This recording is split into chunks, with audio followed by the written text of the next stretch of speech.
अज दे सत्संग असीं शुरू करिए उस तो पहला अज जिन्हां मैंबरां दी वजह दे नाल सानू सारिआं नूं इस सत्संग च बैठण दा मौका मिलिआ है, अज आनंद लैण दा मौका मिल रहा है सत्संग दा। इसलिए जिन्हां दी वजह नाल अज असीं सारे इत्थे इकट्ठे होए हैं, सब तो पहले असीं अपनी तरफों और आई हुई सारी संगत की तरफों इन्हां सारे मैंबरां नूं बहुत बहुत बधाई देवांगे, मुबारकबाद देवांगे, क्योंकि इन्होंने बेनती करके अज का यह समा लिया तो देखो सानू सारिआं नूं यह मौका मिल गया। इसलिए आओ सब तो पहला असीं सारी संगत उस मालिक के चरणों च अरदास बेनती करिए कि ये जिन्ने भी मैंबर रल मिल के जिन्होंने अज सत्संग नूं करवाया है, जिन्होंने भी इस सत्संग में योगदान पाया है, वो मालिक को परमात्मा उन्होंने दिन दुगनी रात चौगनी तरक्की देवे, काम कार च इन्हां दे बरकत देवे, सबनूं तंदुरुस्ती देवे। और सब तो बड़ी गल इन्हां दा सारिआं दा आपसी प्रेम, आपसी मुहब्बत, आपसी एकता बनी रहे, ताकि जिस तरह इन्होंने अज सत्संग करवाया है इसी तरह हर साल ये खुशियों के नाल सत्संग करवाते हैं और सानू सारिआं नूं इस सत्संग च बैठण दा इदां ही मौका मिलता रहे। ये सारी संगत बेनती करो उस मालिक के चरणों च, क्योंकि हमेशा दसीदा है कि संगत की बेनती कभी भी व्यर्थ नहीं जाती, क्योंकि जिथे प्यार हो गए, विश्वास हो गए, प्रेम और विश्वास के नाल जब भी इंसान उस मालिक के चरणों च बेनती करता है तो फिर वो कबूल भी पूरी भी जरूर होती है। और आओ जे हम सत्संग च बैठण का मौका मिला है तो इंसान के जीवन वास्ते सत्संग क्यों जरूरी है इन्हें थोड़ा समझना है, क्योंकि जीवन के वास्ते इंसान की जिंदगी के वास्ते गुरुआं रहबरां ने कहा है कि सत्संग की बहुत जरूरत है। समझ लो इनू इसी तरह जरूरी मन्निया गया है जिस तरह किसी को पूछो कि जीवन वास्ते हवा कितनी जरूरी है तो बंदा कहता बहुत जरूरी है। कोई पूछे जीवन वास्ते भोजन कितना जरूरी है, पानी कितना जरूरी है तो बंदा कहता बिना भोजन, बिना पानी, बिना हवा तो ये जिंदगी नहीं हो सकती। जिस तरह भोजन, हवा, पानी, पृथ्वी, आकाश, चंद्र, सूरज, सितारे इन्हों का जीवन च होना जरूरी है, इसी तरह गुरुआं रहबरां संतां महापुरुषां की संगत भी ये जीवन के वास्ते बहुत जरूरी है। हुण जे बंदा पूछे कि सत्संग जरूरी क्यों है, सत्संग की सानू की जरूरत है, तो ये बारे एक छोटी जी कहानी तो असीं दसना चाहांगे कि सत्संग की साडे जीवन की जरूरत क्यों है। एक बहुत मशहूर चित्रकार हुए है, ये सच्ची घटना दस रहे हैं तुहानू, कोई कहानी नहीं है। ये घटना है यूरोप का देश है स्पेन, उत्थे की घटना है, क्योंकि स्पेन के अंदर एक बहुत मशहूर चित्रकार हुए है जिन्हों का नाम है पिकासो। उस वेले उन्होंने नाम पिकासो, यानी हम तो दुनिया पे नहीं है, बहुत पुराने समय की गल है कि बहुत मशहूर चित्रकार पिकासो हुए स्पेन के अंदर। और जिस वेले उन्होंने चारों पासे नाम होया, उन्होंने एक एक पेंटिंग कई कई हजार डॉलरों की, कई कई हजार रुपए की विकनी। कहा जाता है कि एक होर चित्रकार सी जिहड़ा पिकासो की इस दिन प्रति दिन बढ़ती हुई महिमा तो बड़ा जलन करता सी, क्योंकि जो कोई तरक्की करता है, जो कोई इंसान अगे जाता है तो खुश होने वाले घट होंगे तो सड़न करने वाले ज्यादा होंगे हैं, जलन वाले ज्यादा होंगे हैं।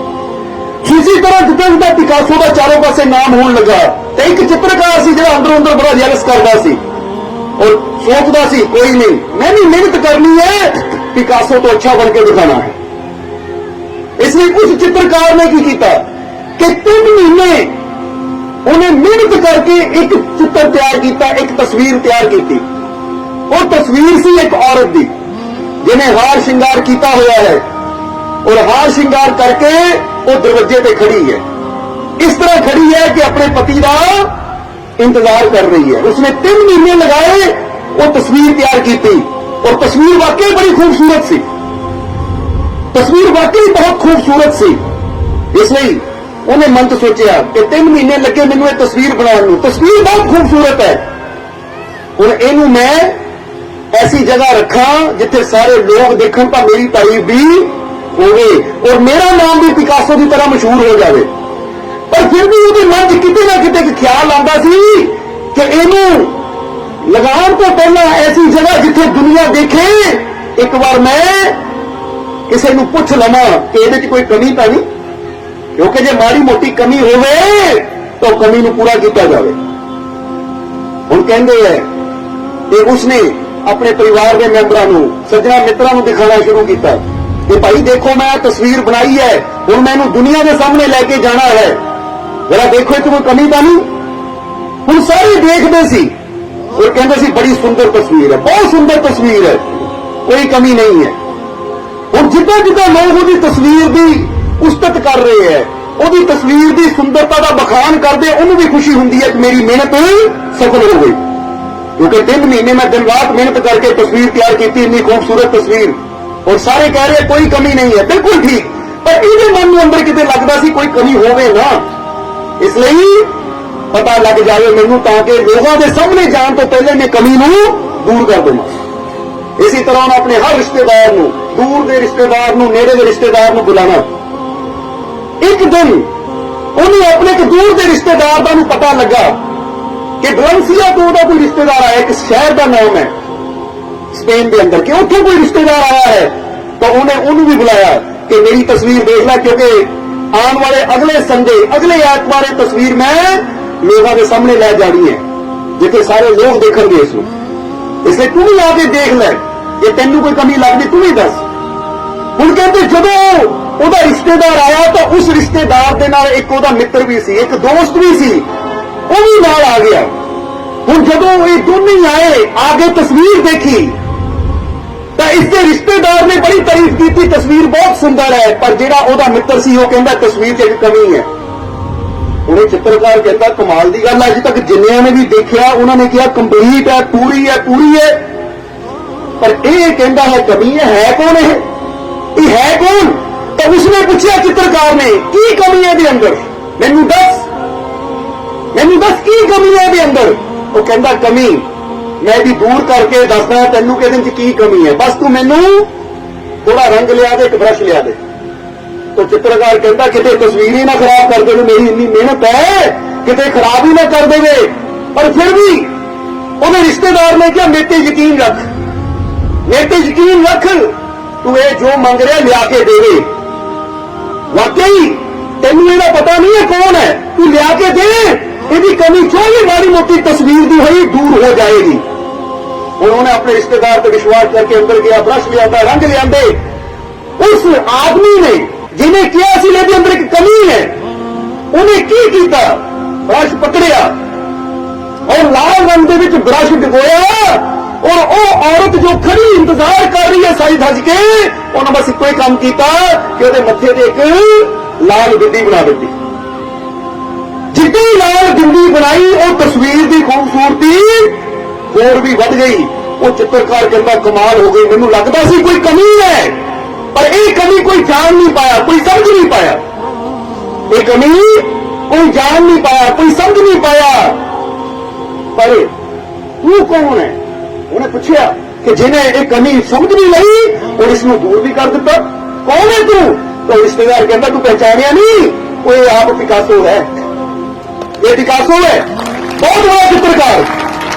वो चित्रकार कहता जिन्हों मैं पिछे छड्डण के वास्ते तस्वीर बनाई सी, क्योंकि अजकल तो साडे कोल मोबाइलों की ऑप्शन है, अखबारों का है साधन कि असीं तस्वीर देख के पता कर लेंगे हैं कि केड़ा हीरो है, केड़ा कलाकार है, केड़ा कौन है। पर उस समय इदां दे साधन नहीं होंदे सी।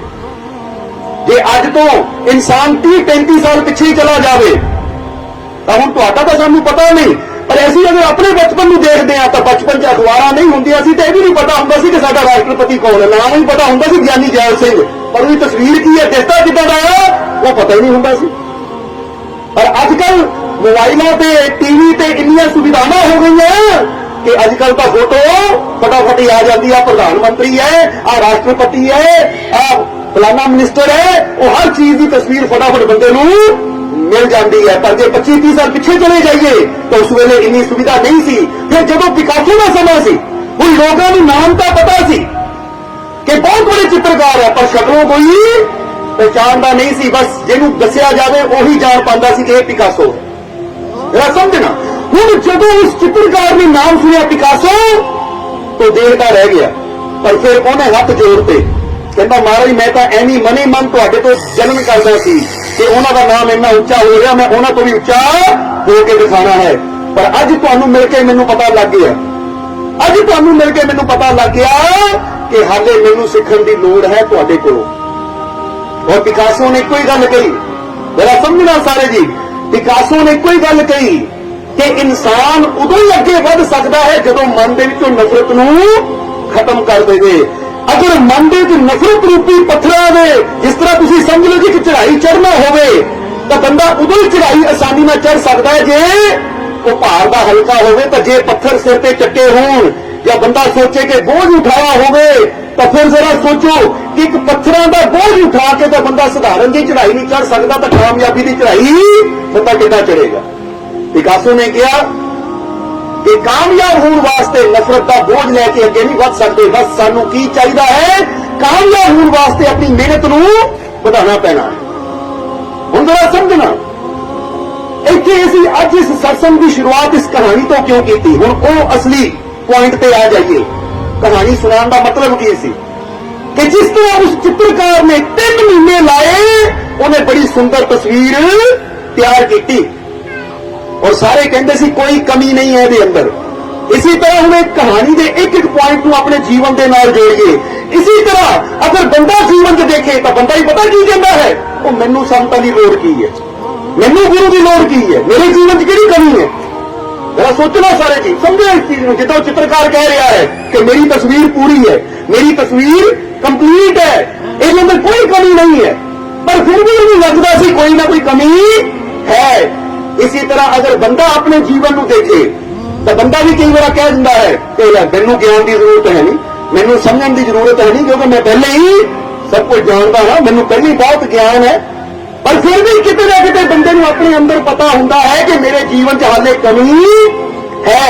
दूजे को बेशक असीं कहते रहिए, दूजे को बेशक असीं दस रहिए कि कोई कमी नहीं है, मैनू बड़ी समझ है, बड़ा ज्ञान है, पर फिर भी अपने आप का बंदे को अंदर पता होता कि हाले बहुत कुछ सीखण नूं बाकी है। इत्थे असीं श्री गुरु नानक देव जी के जीवन की एक छोटी जी घटना दसना चाहांगे कि जदों श्री गुरु नानक देव जी बाले ते मरदाने दे नाल एक समुंदर के किनारे जा रहे थे, समुंदर के किनारे जा रहे सी तो भाई मरदाना जी ने पूछा श्री गुरु नानक देव जी तो कि सतगुरु जरा ध्यान देना की गल है, इसलिए असीं कहांगे समझना इस चीज को कि उन्हें पूछा कि सतगुरु तुसीं उस प्रभु को किन्ना क जानिया है, तुसीं उस परमात्मा नूं वो प्रभु के घर के ज्ञान नूं किन्ना क जानिया है। तो श्री गुरु नानक देव जी जो उस वेले समुंदर के किनारे जा रहे सी, रुके झुके, उन्होंने एक मुट्ठी रेत दी उठाई और मुट्ठी उठा के रेत दी मरदाने नूं कहन लगे, मरदानिया तू पूछ रहा कि असीं प्रभु नूं किन्ना क जानिया है, किन्ना क जानिया उसनूं। तो समझ लै जिन्नी कि साडी मुट्ठी च रेत है ना, उन्हों इन्ना क जानिया है, तो जिन्नी क रेत आ किनारे ते पई है समुंदर च, इन्ना जानना हाले बाकी है। इसका मतलब की है? इसका मतलब गुरु ये दस रहे हैं कि बड़े मेरे साहिबा गहर गंभीरा गुणी गहीरा, कोई ना जाने तेरा केता के बंजीरा। वो कहते तो एडा बेअंत है कि उन्होंने कोई पूरा जान ही नहीं सकता, उन्होंने कोई पूरा समझ नहीं सकता। हुण जरा सोचो समझो कि एडी वड्डी हस्ती, एडी वड्डी ताकत श्री गुरु नानक देव जी की कह रहे हैं। तो एक आम साधारण बंदा कहता है मैनू सब कुछ पता है, मैनू जानने की लोड़ है, मेरे को तो सारा ज्ञान है, सारी समझ है। कहते नहीं, पूर्णता इको ही है, इसलिए तुहानू पूर्ण पुरख किया गया है। बाकी इंसान बारे तो संत दादू दयाल ने कहा कि ऐ प्यारिया, किसी ने पूछा सी संत दादू नू कि महाराज ज्ञानवान कौन हुंदा ते ज्ञानी कौन हुंदा है। हुण इहदी समझ तुसीं भी लै लैनी, क्योंकि सही जवाब तो सानू गुरुआं रहबरा संतां कोल ही मिल सकता है। नहीं तो जे आम साधारण बंदे नू पूछा जाए कि ज्ञानी कौन तो अज्ञानी कौन, तो बंदा कह दिंदा जिन्हों पढ़ना आंदा वो ज्ञानी, जिन्हों पढ़ना नहीं आता वो अज्ञानी को अनपढ़। पर की सिर्फ पढ़ना आन दे नाल ही असीं ज्ञानी हो जांदे, ज्ञानवान हो जांदे हैं? नहीं।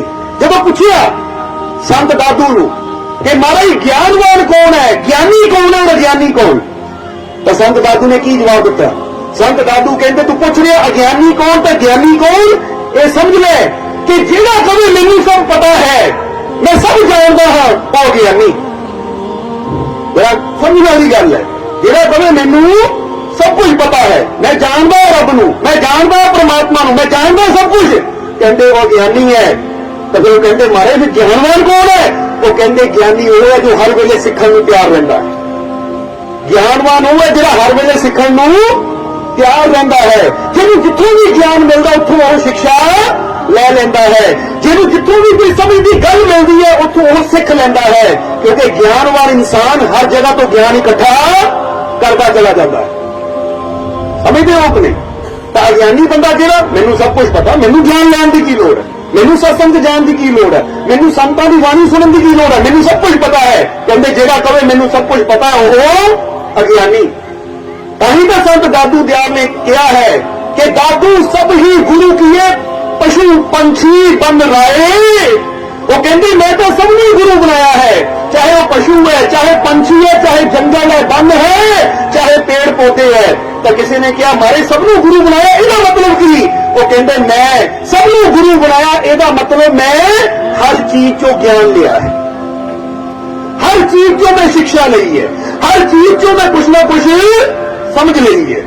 क्योंकि हर चीज चो अगर असीं समझ लेना शुरू कर दईए, ज्ञान लेना शुरू कर दईए, जरा सोचो फिर साडे अंदर ज्ञान का भंडार कितना हो जाएगा। जरा आप सोचो, एक बंदा अगर कहे मैनूं ज्ञान की जरूरत नहीं है, तो हम जरा सोचो कि एक इंसान ज्ञान के प्रति अपने दरवाजे बंद करके बह जाए तो उहदे कोल कितना ज्ञान होएगा। तो कौन है जिहड़ा हर जगह तो ज्ञान ले रहा है, ले रहा है, ले रहा है, तो उहदी अवस्था की होएगी?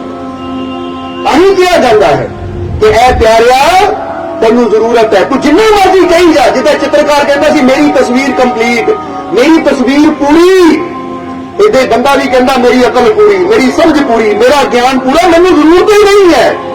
पर जब कोई सच्चा गुरु मिलता ना पिकासो वर्गा, तो फिर वो दसदा है कि तू जिन्ना मर्जी जुबानों कही जा कंप्लीट कंप्लीट, पर फिर भी अंदर किते ना किते पता हले अधूरा है, कुछ इनू पूरा करने की जरूरत है। हुण की कीता है पिकासो ने? इत्थे यही पॉइंट है जरा मेन समझण दे वास्ते असीं इत्थे बैठे हां, क्योंकि जिद्दां दस्सिया कि सत्संग जाना क्यों जरूरी है, यही पॉइंट है जरा हुण दस्सण लगे हां कि पिकासो ने तस्वीर नूं देखिया। हुण वो जिन्ना मर्जी चित्रकार कह रहा सी तस्वीर पूरी पूरी पूरी, पर पिकासो ने देखदे कहता हाले तस्वीर अधूरी है। इसी तरह बंदा जिन्ना मर्जी कही जावे मेरी जिंदगी पूरी, मेरे को सब कुछ है, सब कुछ है, मेरा जीवन पूरा, पर फिर भी गुरु रहबर कहते हाले तेरा जीवन अधूरा है, हाले तेरा जीवन अधूरा है। कि किहड़ी चीज है जिस तो बिना साडा जीवन अधूरा है? वो किहड़ी चीज है जिस तो बिना साडा जीवन पूर्ण हो ही नहीं सकता? हुण उस चित्रकार ने कहा की है इहदे अंदर कमी दसो? तो पिकासो ने एक ब्रश और पेंट लिया और कीता की वो तस्वीर जो औरत की तस्वीर सी बिल्कुल तैयार होकर खड़ी है दरवाजे ते अपने पति का इंतजार कर रही है, इंतजार च खड़ी है वो तस्वीर। पिकासो ने कोई काम किया बस एक लाल बिंदी ਉਹਦੇ मत्थे पे बनाती। ਹੁਣ ਤੁਸੀਂ ਕਹੋਗੇ जी एक बिंदी लगन का कंप्लीट हो गया, ये तो ਅਸੀਂ ਕਹਾਂਗੇ ਤੁਸੀਂ देख लो, क्योंकि ਇੱਥੇ ਤੁਸੀਂ बैठे हुए हो कि एक दुल्हन जिन्ना मर्जी श्रृंगार कर लवे जब तक वो बिंदी ना लगे ਉਹਦਾ श्रृंगार पूरा नहीं मन्निया जाता। बिंदी लगनी जरूरी है। और कई बार तो देखा है कि औरत सिर्फ बिंदी लगा लवे तो होर कोई श्रृंगार करने की जरूरत नहीं रह जाती, क्योंकि अद्धा श्रृंगार वो ही हो जाता है। इसीलिए पिकासो ने एक ब्रश लेके जब बिंदी लाई उस औरत की तस्वीर के मत्थे पे तो वो तस्वीर पूर्ण हो गई।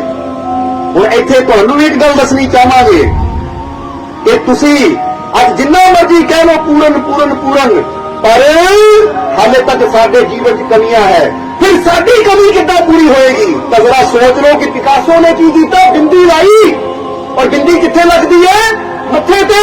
इसी तरह गुरु रहबर जदों साडे जीवन च आउंदे तो साडियां कमियां पूरियां करदे हैं। किस तरह? वो साडी सुरती लांदे है 10वें द्वार पे, इत्थे कहंदे सुरती जोड़, इत्थे नाम नाल जोड़ और प्रभु नाल जोड़, और दुनिया दी जिन्नियां मर्जी चीजां भी इकट्ठियां करके ढेर ला है, पर जब तक तेरी सुरती इत्थे इत्थे दा मतलब है वो प्रभु नाल नहीं जुड़ेगी, वो परमात्मा नाल नहीं जुड़ेगी, तेरा जीवन कभी पूरा हो ही नहीं सकता, तेरा जीवन अधूरा ही रहेगा, तेरा जीवन अधूरा ही है। इसलिए पूर्णता के वास्ते बेशक साडे को सब कुछ होवे ਚੰਗਾ ਖਾਣ ਨੂੰ, ਚੰਗਾ ਪਾਣ ਨੂੰ, ਚੰਗਾ ਮਕਾਨ ਹੋਵੇ ਰਹਿਣ ਨੂੰ, ਸਾਡੇ ਕੋਲ ਅੱਜ ਕੱਲ ਦੇ ਜੋ ਵੀ ਸਾਧਨ ਹੈ, ਟੀਵੀ, ਫ੍ਰਿਜ, ਮੋਟਰ, ਕਾਰ, ਸਭ ਕੁਝ ਹੋਵੇ, ਪਰ ਅਗਰ ਸਾਡੇ ਜੀਵਨ 'ਚ ਪ੍ਰਮਾਤਮਾ ਨਹੀਂ ਹੈ, ਉਹਦਾ ਨਾਮ ਨਹੀਂ ਹੈ, ਤਾਂ ਸਮਝ ਲਓ ਹਾਲੇ ਸਾਡਾ ਜੀਵਨ ਅਧੂਰਾ ਹੀ ਹੈ। ਉਹ ਸਮਝਦੇ ਹੋ ਕਿ ਨਹੀਂ? ਮੈਂ ਸਮਝ ਲਓ ਹਾਲੇ ਸਾਡਾ ਜੀਵਨ ਅਧੂਰਾ ਹੈ। ਇਸ ਲਈ ਇਸ ਅਧੂਰੇ ਜੀਵਨ ਨੂੰ ਪੂਰਾ ਕਰਨ ਦੀ ਖਾਤਰੀ ਸਾਨੂੰ ਗੁਰੂਆਂ ਰਹਿਬਰਾਂ ਦੀ ਜ਼ਰੂਰਤ ਹੈ, ਸਾਨੂੰ ਸਤਸੰਗ ਦੀ ਜ਼ਰੂਰਤ ਹੈ, ਕਿਉਂਕਿ ਸੰਤਾਂ ਦੀ ਸੰਗਤ 'ਚ ਬੈਠਾਂਗੇ। ਪਿਕਾਸੋ ਨੂੰ ਤਸਵੀਰ ਦਾ ਸੰਗ ਮਿਲਿਆ ਜਾਂ ਤਸਵੀਰ ਨੂੰ ਪਿਕਾਸੋ ਦਾ ਸੰਗ ਮਿਲਿਆ ਤਾਂ ਦੇਖੋ ਦੀ ਕਮੀ ਦੂਰ ਹੋ ਗਈ, ਉਹ ਪੂਰਨ ਹੋ ਗਈ। ਇਸੇ ਤਰ੍ਹਾਂ ਜਦੋਂ ਇਨਸਾਨ ਨੂੰ ਸੱਚੇ ਗੁਰੂਆਂ ਰਹਿਬਰਾਂ ਸੰਤਾਂ ਦਾ ਸੰਗ ਮਿਲ ਜਾਂਦਾ ਹੈ ਤਾਂ ਇਨਸਾਨ ਦੇ ਜੀਵਨ ਦੀਆਂ ਕਮੀਆਂ ਵੀ ਪੂਰੀਆਂ ਹੋ ਜਾਂਦੀਆਂ। ਪਰ ਇਨਸਾਨ ਦੇ ਜੀਵਨ 'ਚ ਵੀ ਚਾਹੇ ਦੁੱਖ, ਮੁਸੀਬਤਾਂ, ਪਰੇਸ਼ਾਨੀਆਂ, ਚਿੰਤਾਵਾਂ ਵੀ ਹੁੰਦੀਆਂ ਹਨ ਤਾਂ ਅਸੀਂ ਦੇਖਿਆ ਹੈ ਕਿ ਜਦੋਂ ਪੂਰਨ ਮੁਰਸ਼ਦ ਦੇ ਨਾਲ, ਪੂਰਨ ਸਤਿਗੁਰ ਦੇ ਨਾਲ ਮੇਲ ਹੋ ਜਾਂਦਾ ਹੈ ਤਾਂ ਇਨਸਾਨ ਦੇ ਜੀਵਨ ਦੀਆਂ ਚਿੰਤਾਵਾਂ, ਪਰੇਸ਼ਾਨੀਆਂ, ਤਕਲੀਫਾਂ ਵੀ ਦੂਰ ਹੋਣੀਆਂ ਸ਼ੁਰੂ ਹੋ ਜਾਂਦੀਆਂ ਹੈ। ਕਿਉਂਕਿ ਇਨਸਾਨ ਨੂੰ ਹੌਸਲਾ ਇੰਨਾ ਹੋ ਜਾਂਦਾ ਆਪਣੇ ਮੁਰਸ਼ਦ ਦੇ ਸਾਥ ਦਾ, ਇਨਸਾਨ ਨੂੰ ਹਿੰਮਤ ਹੀ ਇੰਨੀ ਮਿਲ ਜਾਂਦੀ ਹੈ ਕਿ ਇਨਸਾਨ ਬੜੇ ਬੜੇ ਦੁੱਖਾਂ ਦਾ ਸਾਹਮਣਾ ਵੀ ਹੱਸ ਕੇ ਕਰਦਾ ਹੈ। ਜਿਹਦਾ ਇੱਥੇ ਹਜ਼ੂਰ ਗੌਸ ਦੇ ਜੀਵਨ ਦੀ ਇੱਕ ਘਟਨਾ ਦੱਸਣੀ ਚਾਹਾਂਗੇ ਇਹ ਤੁਸੀਂ ਸਾਰੇ ਜਾਣਦੇ ਹੋ ਕਿ ਹਜ਼ੂਰ ਨੇ 12 ਸਾਲ ਦਾ ਡੁੱਬਿਆ ਬੇੜਾ ਮਾਈ ਦਾ ਬੰਨੇ ਲਾਇਆ ਸੀ। ਹੁਣ ਜਿਸ ਦਰਿਆ 'ਚੋਂ ਉਹ ਬੇੜਾ ਬੰਨੇ ਲਾਇਆ ਸੀ ਉਹ ਦਰਿਆ ਬਗਦਾਦ ਦੇ ਵਿੱਚ ਵਗਦਾ ਹੈ। ਜਰਾ ਸਮਝਣਾ ਸਾਰੇ ਜੀ। ਔਰ ਇੱਕ ਵਾਰ ਦੀ ਗੱਲ ਹੈ ਕਿ ਸ਼ਾਮ ਦਾ ਸਮਾਂ, ਸੂਰਜ ਡੁੱਬ ਚੁੱਕਾ ਹੈ, ਹਜ਼ੂਰ ਆਪਣੇ ਦਰਬਾਰ 'ਚ ਬੈਠੇ ਹੈ ਔਰ ਬੜੇ ਜ਼ੋਰਾਂ ਦੀ ਬਾਰਿਸ਼ ਹੋ ਰਹੀ ਹੈ, ਬੜੇ ਜ਼ੋਰਾਂ ਦੀ ਹਵਾ ਚੱਲ ਰਹੀ ਹੈ। ਬੈਠਿਆ ਹਜ਼ੂਰ ਦੇ ਮਨ 'ਚ ਆਇਆ ਕਿ ਚਲੋ ਸੈਰ ਕਰੀਏ, ਕਿਉਂਕਿ ਫਕੀਰਾਂ ਦੀ ਆਪਣੀ ਮੌਜ ਹੁੰਦੀ ਹੈ। ਕਿ ਸੇਵਕ ਨੇ ਕਿਹਾ ਹਜ਼ੂਰ ਬਾਹਰ ਇੰਨੇ ਜ਼ੋਰਾਂ ਦੀ ਬਾਰਿਸ਼ ਹੈ, ਇੰਨੇ ਜ਼ੋਰਾਂ ਦਾ ਤੂਫਾਨ ਹੈ, ਤਾਂ ਹਜ਼ੂਰ ਕਹਿੰਦੇ ਚਲੋ ਅੱਜ ਕਿਸੇ ਦਾ ਇਮਤਿਹਾਨ ਲੈਣਾ ਹੈ। ਕਿਉਂਕਿ ਪਰਖ ਕਦੋਂ ਹੁੰਦੀ ਹੈ? ਜਦੋਂ ਤੂਫਾਨ ਹੋਵੇ ਫੇਰ ਹੀ ਪਰਖ ਹੁੰਦੀ ਹੈ।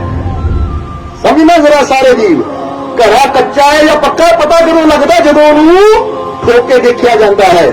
ਸੋਨਾ ਖਰਾ ਹੈ ਜਾਂ ਖੋਟਾ ਹੈ ਕਦੋਂ ਪਤਾ ਲੱਗਦਾ? ਜਦੋਂ ਰਗੜ ਕੇ ਦੇਖਿਆ ਜਾਂਦਾ ਜਾਂ ਅੱਗ 'ਚ ਪਾ ਕੇ ਦੇਖਿਆ ਜਾਂਦਾ ਹੈ, ਤਬ ਕੀ ਪਤਾ ਲੱਗਦਾ ਕਿ ਸੱਚਾ ਹੈ ਜਾਂ ਝੂਠਾ ਹੈ।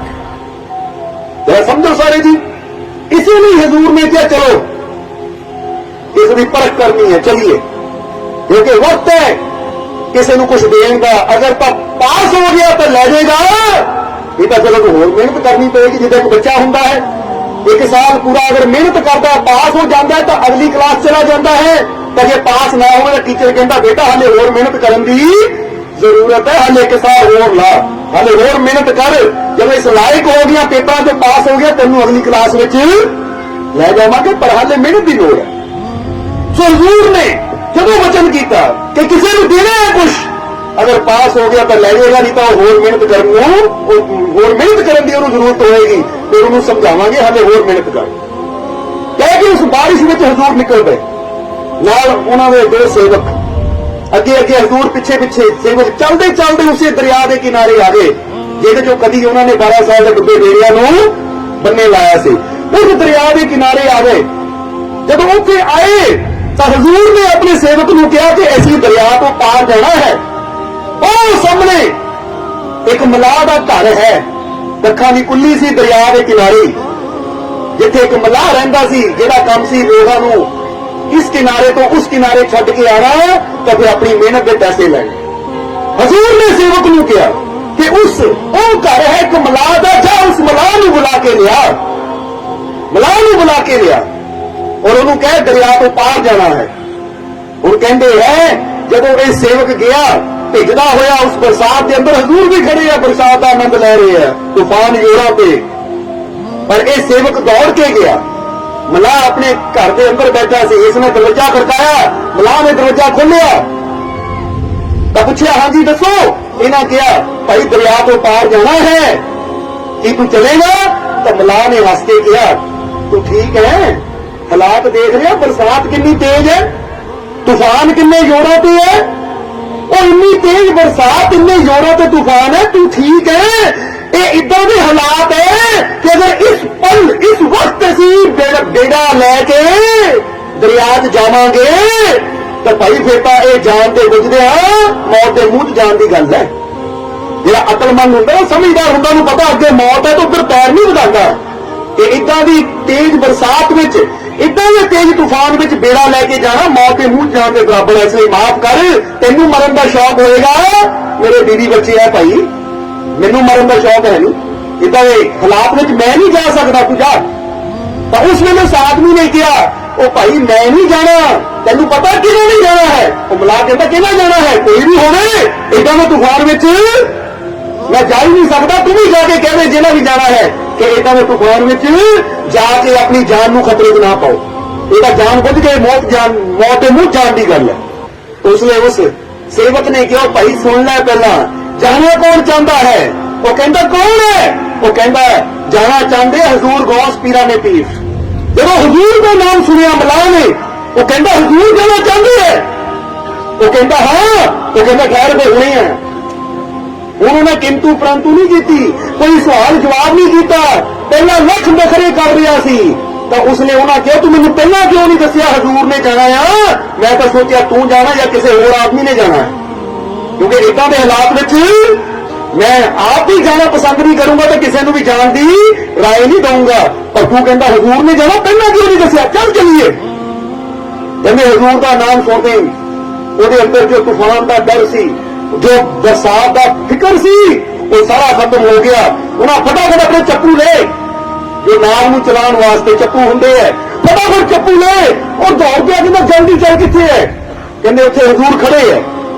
हुण जिथे हजूर खड़े सी कोल जिहड़ी कश्ती पेड़ दे नाल बन्नी हुई सी, इन्हें फटाफट रस्सी खोली और कश्ती नूं धक्का ला के उहनूं दरिया च ले आंदा और हाथ जोड़े कि हजूर बैठो, माफ करो तुहानूं इंतजार करना पिया, माफ करो तुहानूं इंतजार करना पिया, बैठो। तो उसने सेवक ने दस दिता हजूर नूं कि हजूर ये दरअसल बड़े नखरे कर रहे सी, बड़े नखरे कर रहे सी, मैं नहीं जाना, मौत के मुंह जान बुझ के नहीं जाईदा हुंदा, या इन्ना तेज तूफान होवे, इन्नी तेज बरसात होवे तां मैं जा नहीं सकता, क्योंकि इदां दे तूफान विच कश्ती डुबेगी डुबेगी। हजूर कहंदे अच्छा फिर मनिया किदां? कहंदा जी मनिया तो उदों जदों तुहाडा नाम सुनिया कि हजूर गौस ने जाना, उदों मन गया। हजूर कहंदे फिर कोई सवाल जवाब किया साडा नाम सुनने तो बाद? कहंदा नहीं जी, फिर कोई सवाल जवाब नहीं किया, फिर तो यह दौड़िया चप्पू लैके कि हुणे ही लै चल। हजूर मुस्कुराए, कहंदे ठीक है चलो फिर बैठो बेड़े च। हुण बेड़ी च बह गए हजूर भी और दोनों सेवक भी बह गए। उधर मलाह अपनी जगह बह गया, चप्पू लैके तुर पे। एक मट्टे ते हजूर बैठे है और सामने दो सेवक बैठे हैं। और मलाह चलांदा जा रहा है, कहता हजूर इशारा करो किधर जाना है? हजूर कहते जिधर तेरा दिल करे उधर ले जा। अभी तो सैर करना आए हैं, जरा ध्यान देना, अभी तो सैर करना आए हैं और उन्होंने की पता सी उहदा इम्तिहान है, इसलिए तो हजूर ने पहले ही कहा सी अज वक्त है किसी को कुछ देने का, अगर पास हो गया तो ले जाएगा, जे नहीं तो फिर उन्होंने कहांगे होर मेहनत कर। तो हम कहते जिधर तेरा दिल करे ले जा। हुण मलाह भी कश्ती को कभी दरिया इधर लैके जाता, कभी उधर लैके जाता है, और बड़ी हैरानी की गल है जिधर लहरा तेज है उधर नूं कश्ती ले जा रहा है। तो सेवक ने कहा मलाह नूं जेड़ा लैन गया सी कि ए मलाह पहला तो कहता सी बड़ा तेज तूफान है, बड़ियां तेज हवावां आ, मैं नहीं जाना, मौत के मुंह जान दे बुझ गए, मैं क्यों जावां, और मर जावांगे जिद्दां दे तूफान च गए। हुण जान जान के लहरा वल लैके जांदा, हुण डर नहीं लगदा? हुण नहीं डर लगदा तैनूं? हुण नहीं तू मौत तो डरदा कि मैं मर जाऊंगा, लहरा वल लैके जांदा हां? तो उस वेले मलाह ने कहा कि हुण मैनूं डर नहीं लगदा, हुण तां इह तों भी बड़ियां लहरां आ जाण, इह तों भी बड़ा तूफान आ जावे तां मैनूं कोई डर नहीं है। उन्होंने पूछा क्यों? वो कहता इसलिए क्योंकि हुण डुब्बियां नूं तारन वाले मेरे नाल बैठे,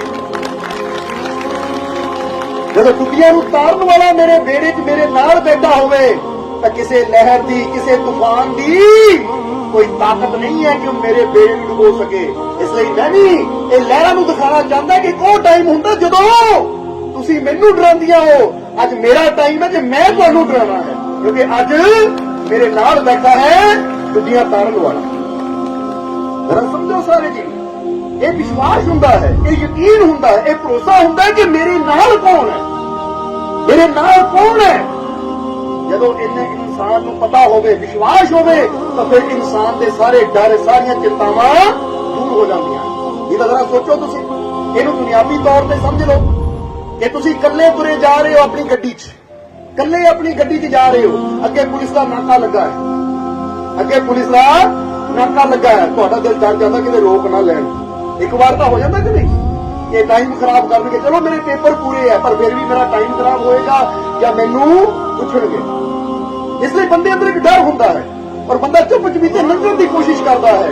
पर हुण जरा सोचो, उत्थे कल्ला सी, जिसे नाके ते डर लगदा कोई पुछ ना लवे, पेपर ना चेक कर लवे। पर हुण जरा दूजे पॉइंट ते आ जाओ कि हुण तुसीं गड्डी 'च इकल्ले नहीं हो, तुहाडे नाल बैठा है SSP जो तुहाडा मित्र है, तुहाडा दोस्त है।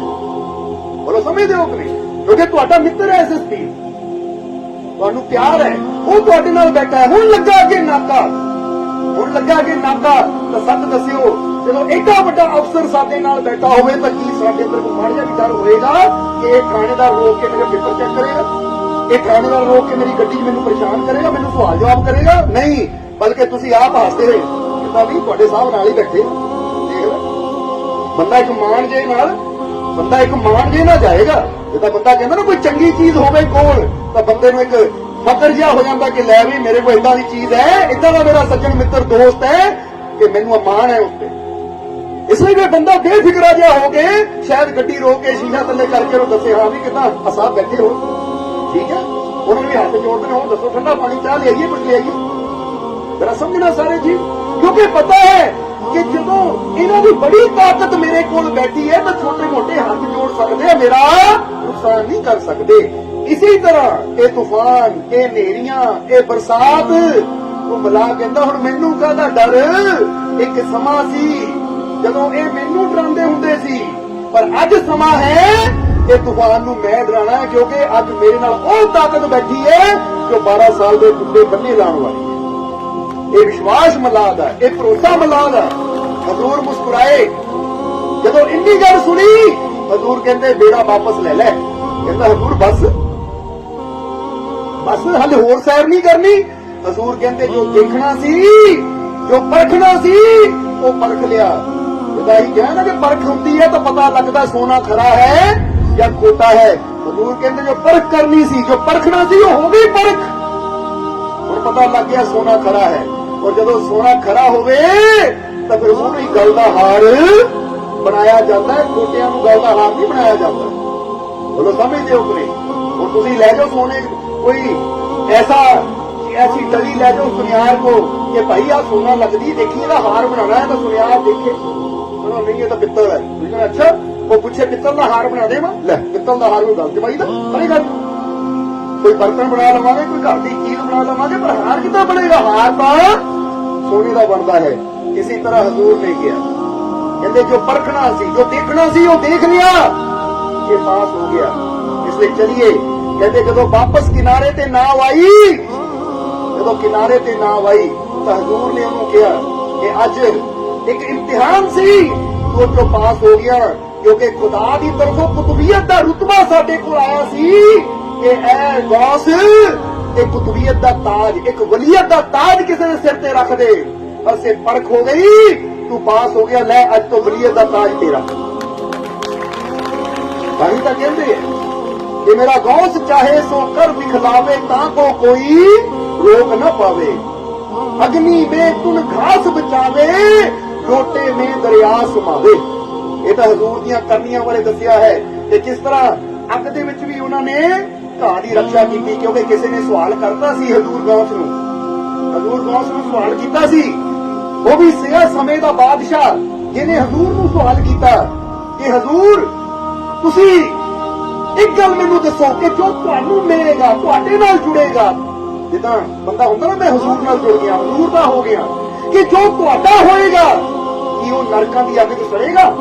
ते बादशाह ने सवाल किया कि वो नरकां दी अग च सड़ेगा, तो हजूर मुस्कुराए कि नरकां दी अग, ऐ बादशाह जो गौसदा हो गया ना तो नरकां दी अग दी की मजाल है कि उन्होंने साड़ देवे।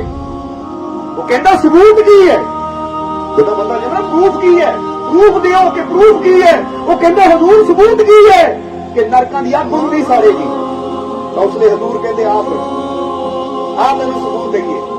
कहते चलते हुए हजूर कितने आ गए, हजूर के दरबार जिथे लंगर बनता सी उत्थे पट्टी मंग रही है, अग बरी हुई है, क्योंकि हजूर का दरबार बगदाद जिदा जिथे लंगर 24 घंटे चलता है, ये अज भी कोई जावे तो लंगर का प्रसाद उन्होंने मिलता है, जरा ध्यान देने वाली गल है।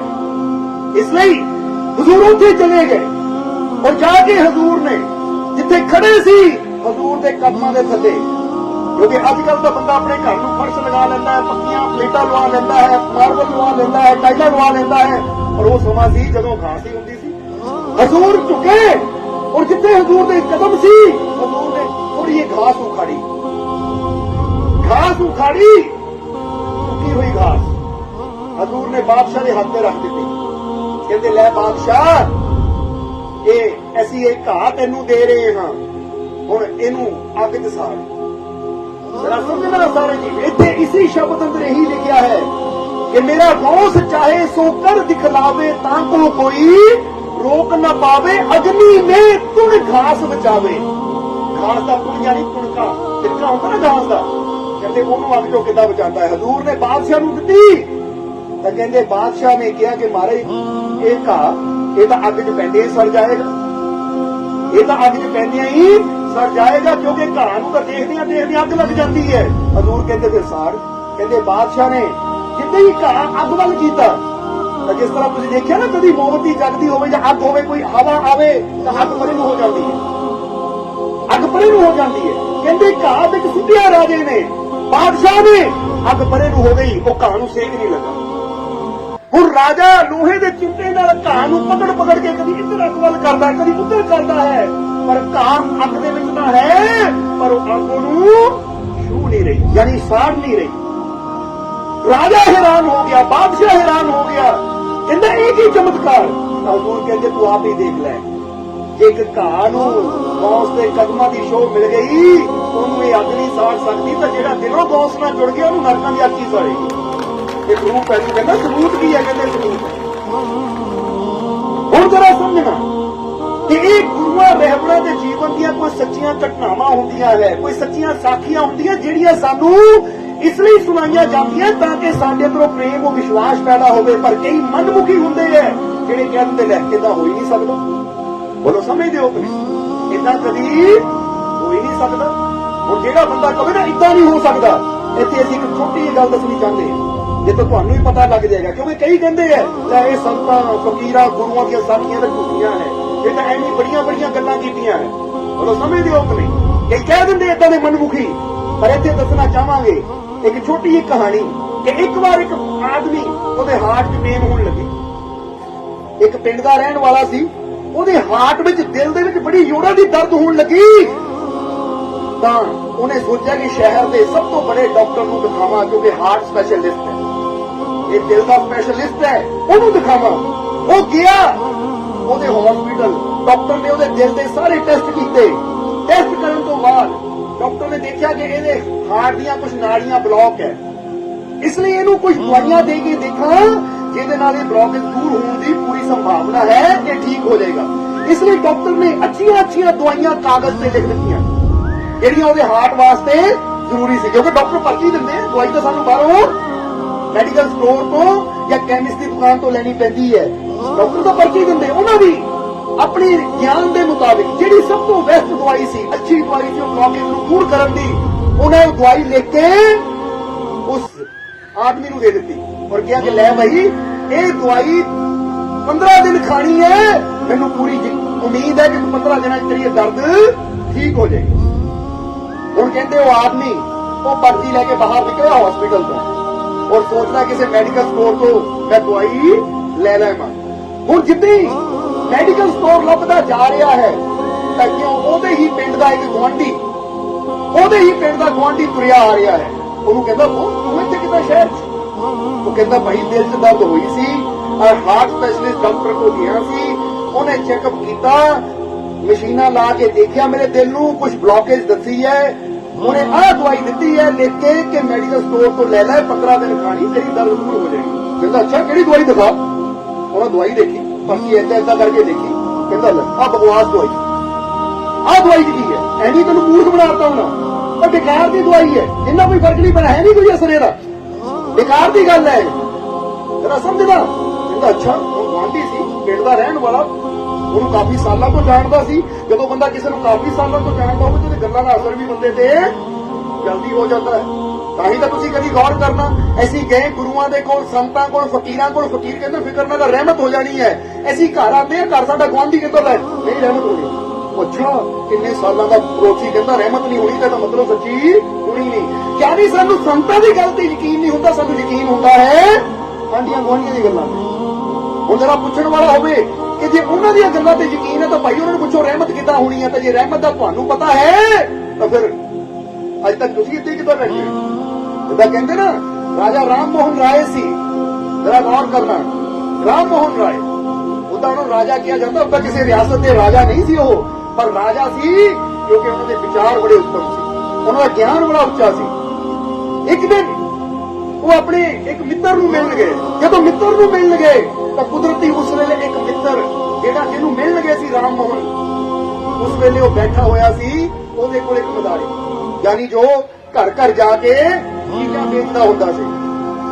ਉਹਦੇ ਜੋਗੀਆ ਕੱਪੜੇ ਪਾਏ ਹੋਏ ਆ, ਜੋਗੀਆ ਕੱਪੜੇ ਪਾਏ ਹੋਏ ਆ, ਬੈਠਾ ਹੋਇਆ ਹੈ। ਤਾਂ ਉਹਦਾ ਉਹ ਮਿੱਤਰ ਹੱਥ 'ਚ ਇੱਕ ਸੰਖ ਫੜਿਆ ਹੋਇਆ ਉਹਨੂੰ ਦੇਖ ਰਿਹਾ। ਜਦੋਂ ਰਾਮ ਮੋਹਨ ਪਹੁੰਚ ਗਏ ਉੱਥੇ, ਕਹਿੰਦੇ ਮਿੱਤਰ ਕਿੱਦਾਂ? ਉਹ ਕਹਿੰਦਾ ਅੱਛਾ ਹੋਇਆ ਰਾਮ ਮੋਹਨ ਤੂੰ ਆ ਗਿਆ, ਬੈਠ, ਆ ਦੇਖ ਕਿੰਨੀ ਚਮਤਕਾਰੀ ਚੀਜ਼ ਹੈ, ਕਿੰਨੀ ਚਮਤਕਾਰੀ। ਰਾਮ ਮੋਹਨ ਕਹਿੰਦੇ ਕੀ ਚਮਤਕਾਰ ਹੈ? ਦੇਖਿਆ ਸੰਖ ਨੂੰ ਫੜ ਕੇ ਅੱਗੇ ਪਿੱਛੋਂ, ਕਹਿੰਦੇ ਇਹ 'ਚ ਕੀ ਚਮਤਕਾਰ ਹੈ? ਸੰਖ ਹੈ। ਉਹ ਕਹਿੰਦਾ ਮਾਮੂਲੀ ਸੰਖ ਨਹੀਂ ਹੈ, ਆ ਦੇਖ ਯੋਗੀ, ਇਹ ਮਹਾਯੋਗੀ ਹੈ, ਇਹਨਾਂ ਕਿਹਾ ਹੈ ਇਹ ਸੰਖ ਬੜਾ ਚਮਤਕਾਰੀ ਹੈ, ਅਗਰ ਆਪਣੇ ਘਰ 'ਚ ਰੱਖ ਕੇ ਇਹਦੀ ਪੂਜਾ ਕਰੂੰਗਾ ਤਾਂ ਥੋੜੇ ਦਿਨਾਂ 'ਚ ਤੂੰ ਲੱਖਾਂ ਕਰੋੜਾਪਤੀ ਹੋ ਜਾਊਂਗਾ, ਤੈਨੂੰ ਧਨ ਦੌਲਤ ਪੈਸੇ ਦੀ ਕਮੀ नहीं रहेगी, धन दौलत पैसे की कमी नहीं रहेगी। अगर इन्हें घर च रख के पूजा करूंगा, धन दौलत पैसे की कमी नहीं रहेगी, इसलिए मैं सोच रहा हूं खरीद लवां। वो कहते किन्ने का? वो कहता पूरे 1000 रुपए का दे रहा है, 1000 रुपए का दे रहा चमत्कारी संख। कहता है तो अनमोल, पर तेन 1000 दे रहा क्योंकि मैनू तो बंदा बहुत चंगा लगा, मैनू तो बहुत अच्छा लगा। इसलिए राम मोहन ने संख पकड़िया और संख पकड़ के रख दिता। तो उस मदारी वाल देखण लगा, यानी वो जिन्हें भगने कपड़े पाए सी उहदे वाल देखण लगा, कोल सप दीयां पटारियां कई कुछ। तो उस वेले उन्हें कहा अच्छा ये संख नूं घर च रखो तो इंसान लखन करोड़ापति बन जाता है। वो कहता जी हाँ। तो राम मोहन कहता महाराज फिर तुसीं क्यों नहीं बने, फिर ये संख की पूजा तुसीं क्यों नहीं की? जे ये संख लखा करोड़ापति बना दिंदा है तो तुहानूं 1000 रुपए च बेचण दी इहनूं जरूरत की है? फिर तुसी घर रख के पूजा करो तो लखा करोड़ापति आप बन जाओ, फिर तुहानूं दर दर ते तमाशा दिखा के ये दीन बजा के सप दा नाच दिखा के पैसे लैण दी लोड़ की है? फिर तुसी आप बनो। कहंदे जिद्दे इन्नी गल कही तो मदारी दा पैरा थल्लेओं जमीन निकल गई, जमीन निकल गई। वो फटाफट उठिया, कहंदा नहीं विश्वास नहीं, यकीन तो चंगा मैं चलदा है। वो कहंदा यकीन दी गल नहीं, करके दिखाओ यकीन फिर होंदा है, बंदे दे हालात तो यकीन होंदा है। ये तो कहण वाले तो कई बहुत होंदे आ, पर करन वाला कोई विरला होंदा है। जिद्दां कहंदे है ना, इत्थे भी एक होर कहानी याद आ गई, बड़ी प्यारी कहानी। एक आदमी ने बड़ी भगती की, बड़ी तपस्या की। ये कहानी सानू शिक्षा देण लई है कि उन्हें बड़ी भगती की, बड़ी तपस्या की। जो तपस्या की तो कहंदे देवता ने प्रसन्न होकर उन्हें संख दिता कि लै ਇਹਦੇ ਕੋਲੋਂ ਜੋ ਮੰਗੇਗਾ ਤੈਨੂੰ ਮਿਲੇਗਾ, ਇਹਦੇ ਕੋਲੋਂ ਜੋ ਮੰਗੇਗਾ ਤੈਨੂੰ ਮਿਲੇਗਾ। ਤਾਂ ਉਹਨੇ ਸੰਖ ਘਰ ਲਿਆਂਦਾ ਔਰ ਸੰਖ ਤੋਂ ਮੰਗਿਆ ਕਿ ਮੈਨੂੰ ਭੋਜਨ ਦੇ, ਸਾਹਮਣੇ ਭੋਜਨ ਆ ਗਿਆ, ਬੜਾ ਖੁਸ਼ ਹੋ ਗਿਆ। ਮੈਨੂੰ ਕੱਪੜੇ ਦੇ, ਸਾਹਮਣੇ ਕੱਪੜੇ ਆ ਗਏ, ਬੜਾ ਖੁਸ਼ ਹੋਇਆ।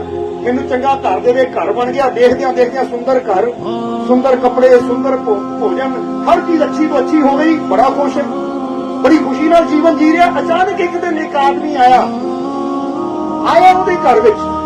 ਜਦੋਂ ਉਹਦੇ ਘਰ ਦੇ ਵਿੱਚ ਆਇਆ तो आदमी ने किया कि भाई तू तो बड़े ठाठ बाठ च रहिंदा है, ठाठा बाटा कित्थों आईयां? उन्हें कहा मेरे को एक संख है, देखो जो मंगो वो मैनू दिंदा है। तो वो आदमी ने कहा संख तो मेरे को भी है, जो संख तो मेरे को भी है, जो मंगो दुगना दिंदा है, दुगना दिंदा है। उन्हें कहा दुगना दिंदा है, भाई मैनू दिखा, दिखा मैनू।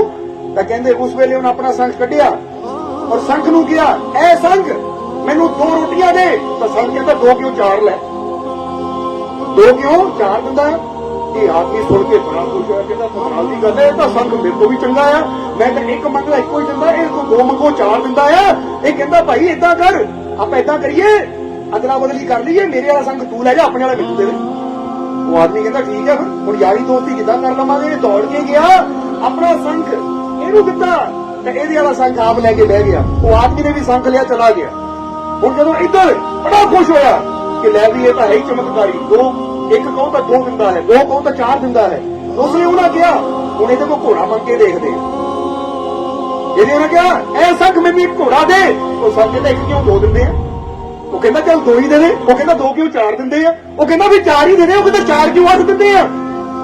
ਇਹਦਾ ਪਤਾ ਹੀ ਬਾਅਦ ਤੋਂ ਲੱਗਾ ਹੈ ਕਿ ਇਹ ਸੰਖ ਸਿਰਫ ਗੱਲਾਂ ਕਰਨ ਜੋ ਗਈ ਹੈ, ਪੱਲੇ ਹੈ ਕੁਛ ਵੀ ਨਹੀਂ। ਇਹ ਮਤਲਬ ਗੱਲਾਂ ਦੀ ਸਾਰਨ ਵਾਲਾ ਹੈ। ਜਿਵੇਂ ਕਹੇ 4 ਦੇ ਦੇ, 4 ਕਿਉਂ 8 ਦਿੰਦੇ ਆ? ਪਰ ਕਹਿਣਾ ਹੀ 8 ਦਿੰਦੇ ਆ। ਜਿੱਦਾਂ ਬੰਦਾ ਕਹਿੰਦਾ ਕਹਿਣ ਚ ਕੀ ਜਾਂਦਾ ਹੈ, ਕਹਿਣ ਚ ਕੀ ਜਾਂਦਾ ਹੈ? ਇਹਦਾ ਬਾਅਦ ਤੋਂ ਮੱਥੇ ਤੇ ਹੱਥ ਮਾਰ ਕੇ ਪਛਤਾਣ ਲੱਗਾ, ਰੋਣ ਲੱਗਾ, ਹਾਏ ਮੈਂ ਕਿੱਡਾ ਨੁਕਸਾਨ ਕਰ ਲਿਆ। ਉਹ ਜਿਹੜਾ ਮੇਰਾ ਅਸਲੀ ਸੰਗ ਸੀ ਉਹ ਲੈ ਗਿਆ, ਧੋਖੇਬਾਜ਼ ਸੰਗ ਮੈਨੂੰ ਦੇ ਗਿਆ, ਜੋ ਕਹਿੰਦਾ ਬਹੁਤ ਕੁਛ ਹੈ ਪਰ ਕਰਦਾ ਕੁਛ ਵੀ ਨਹੀਂ।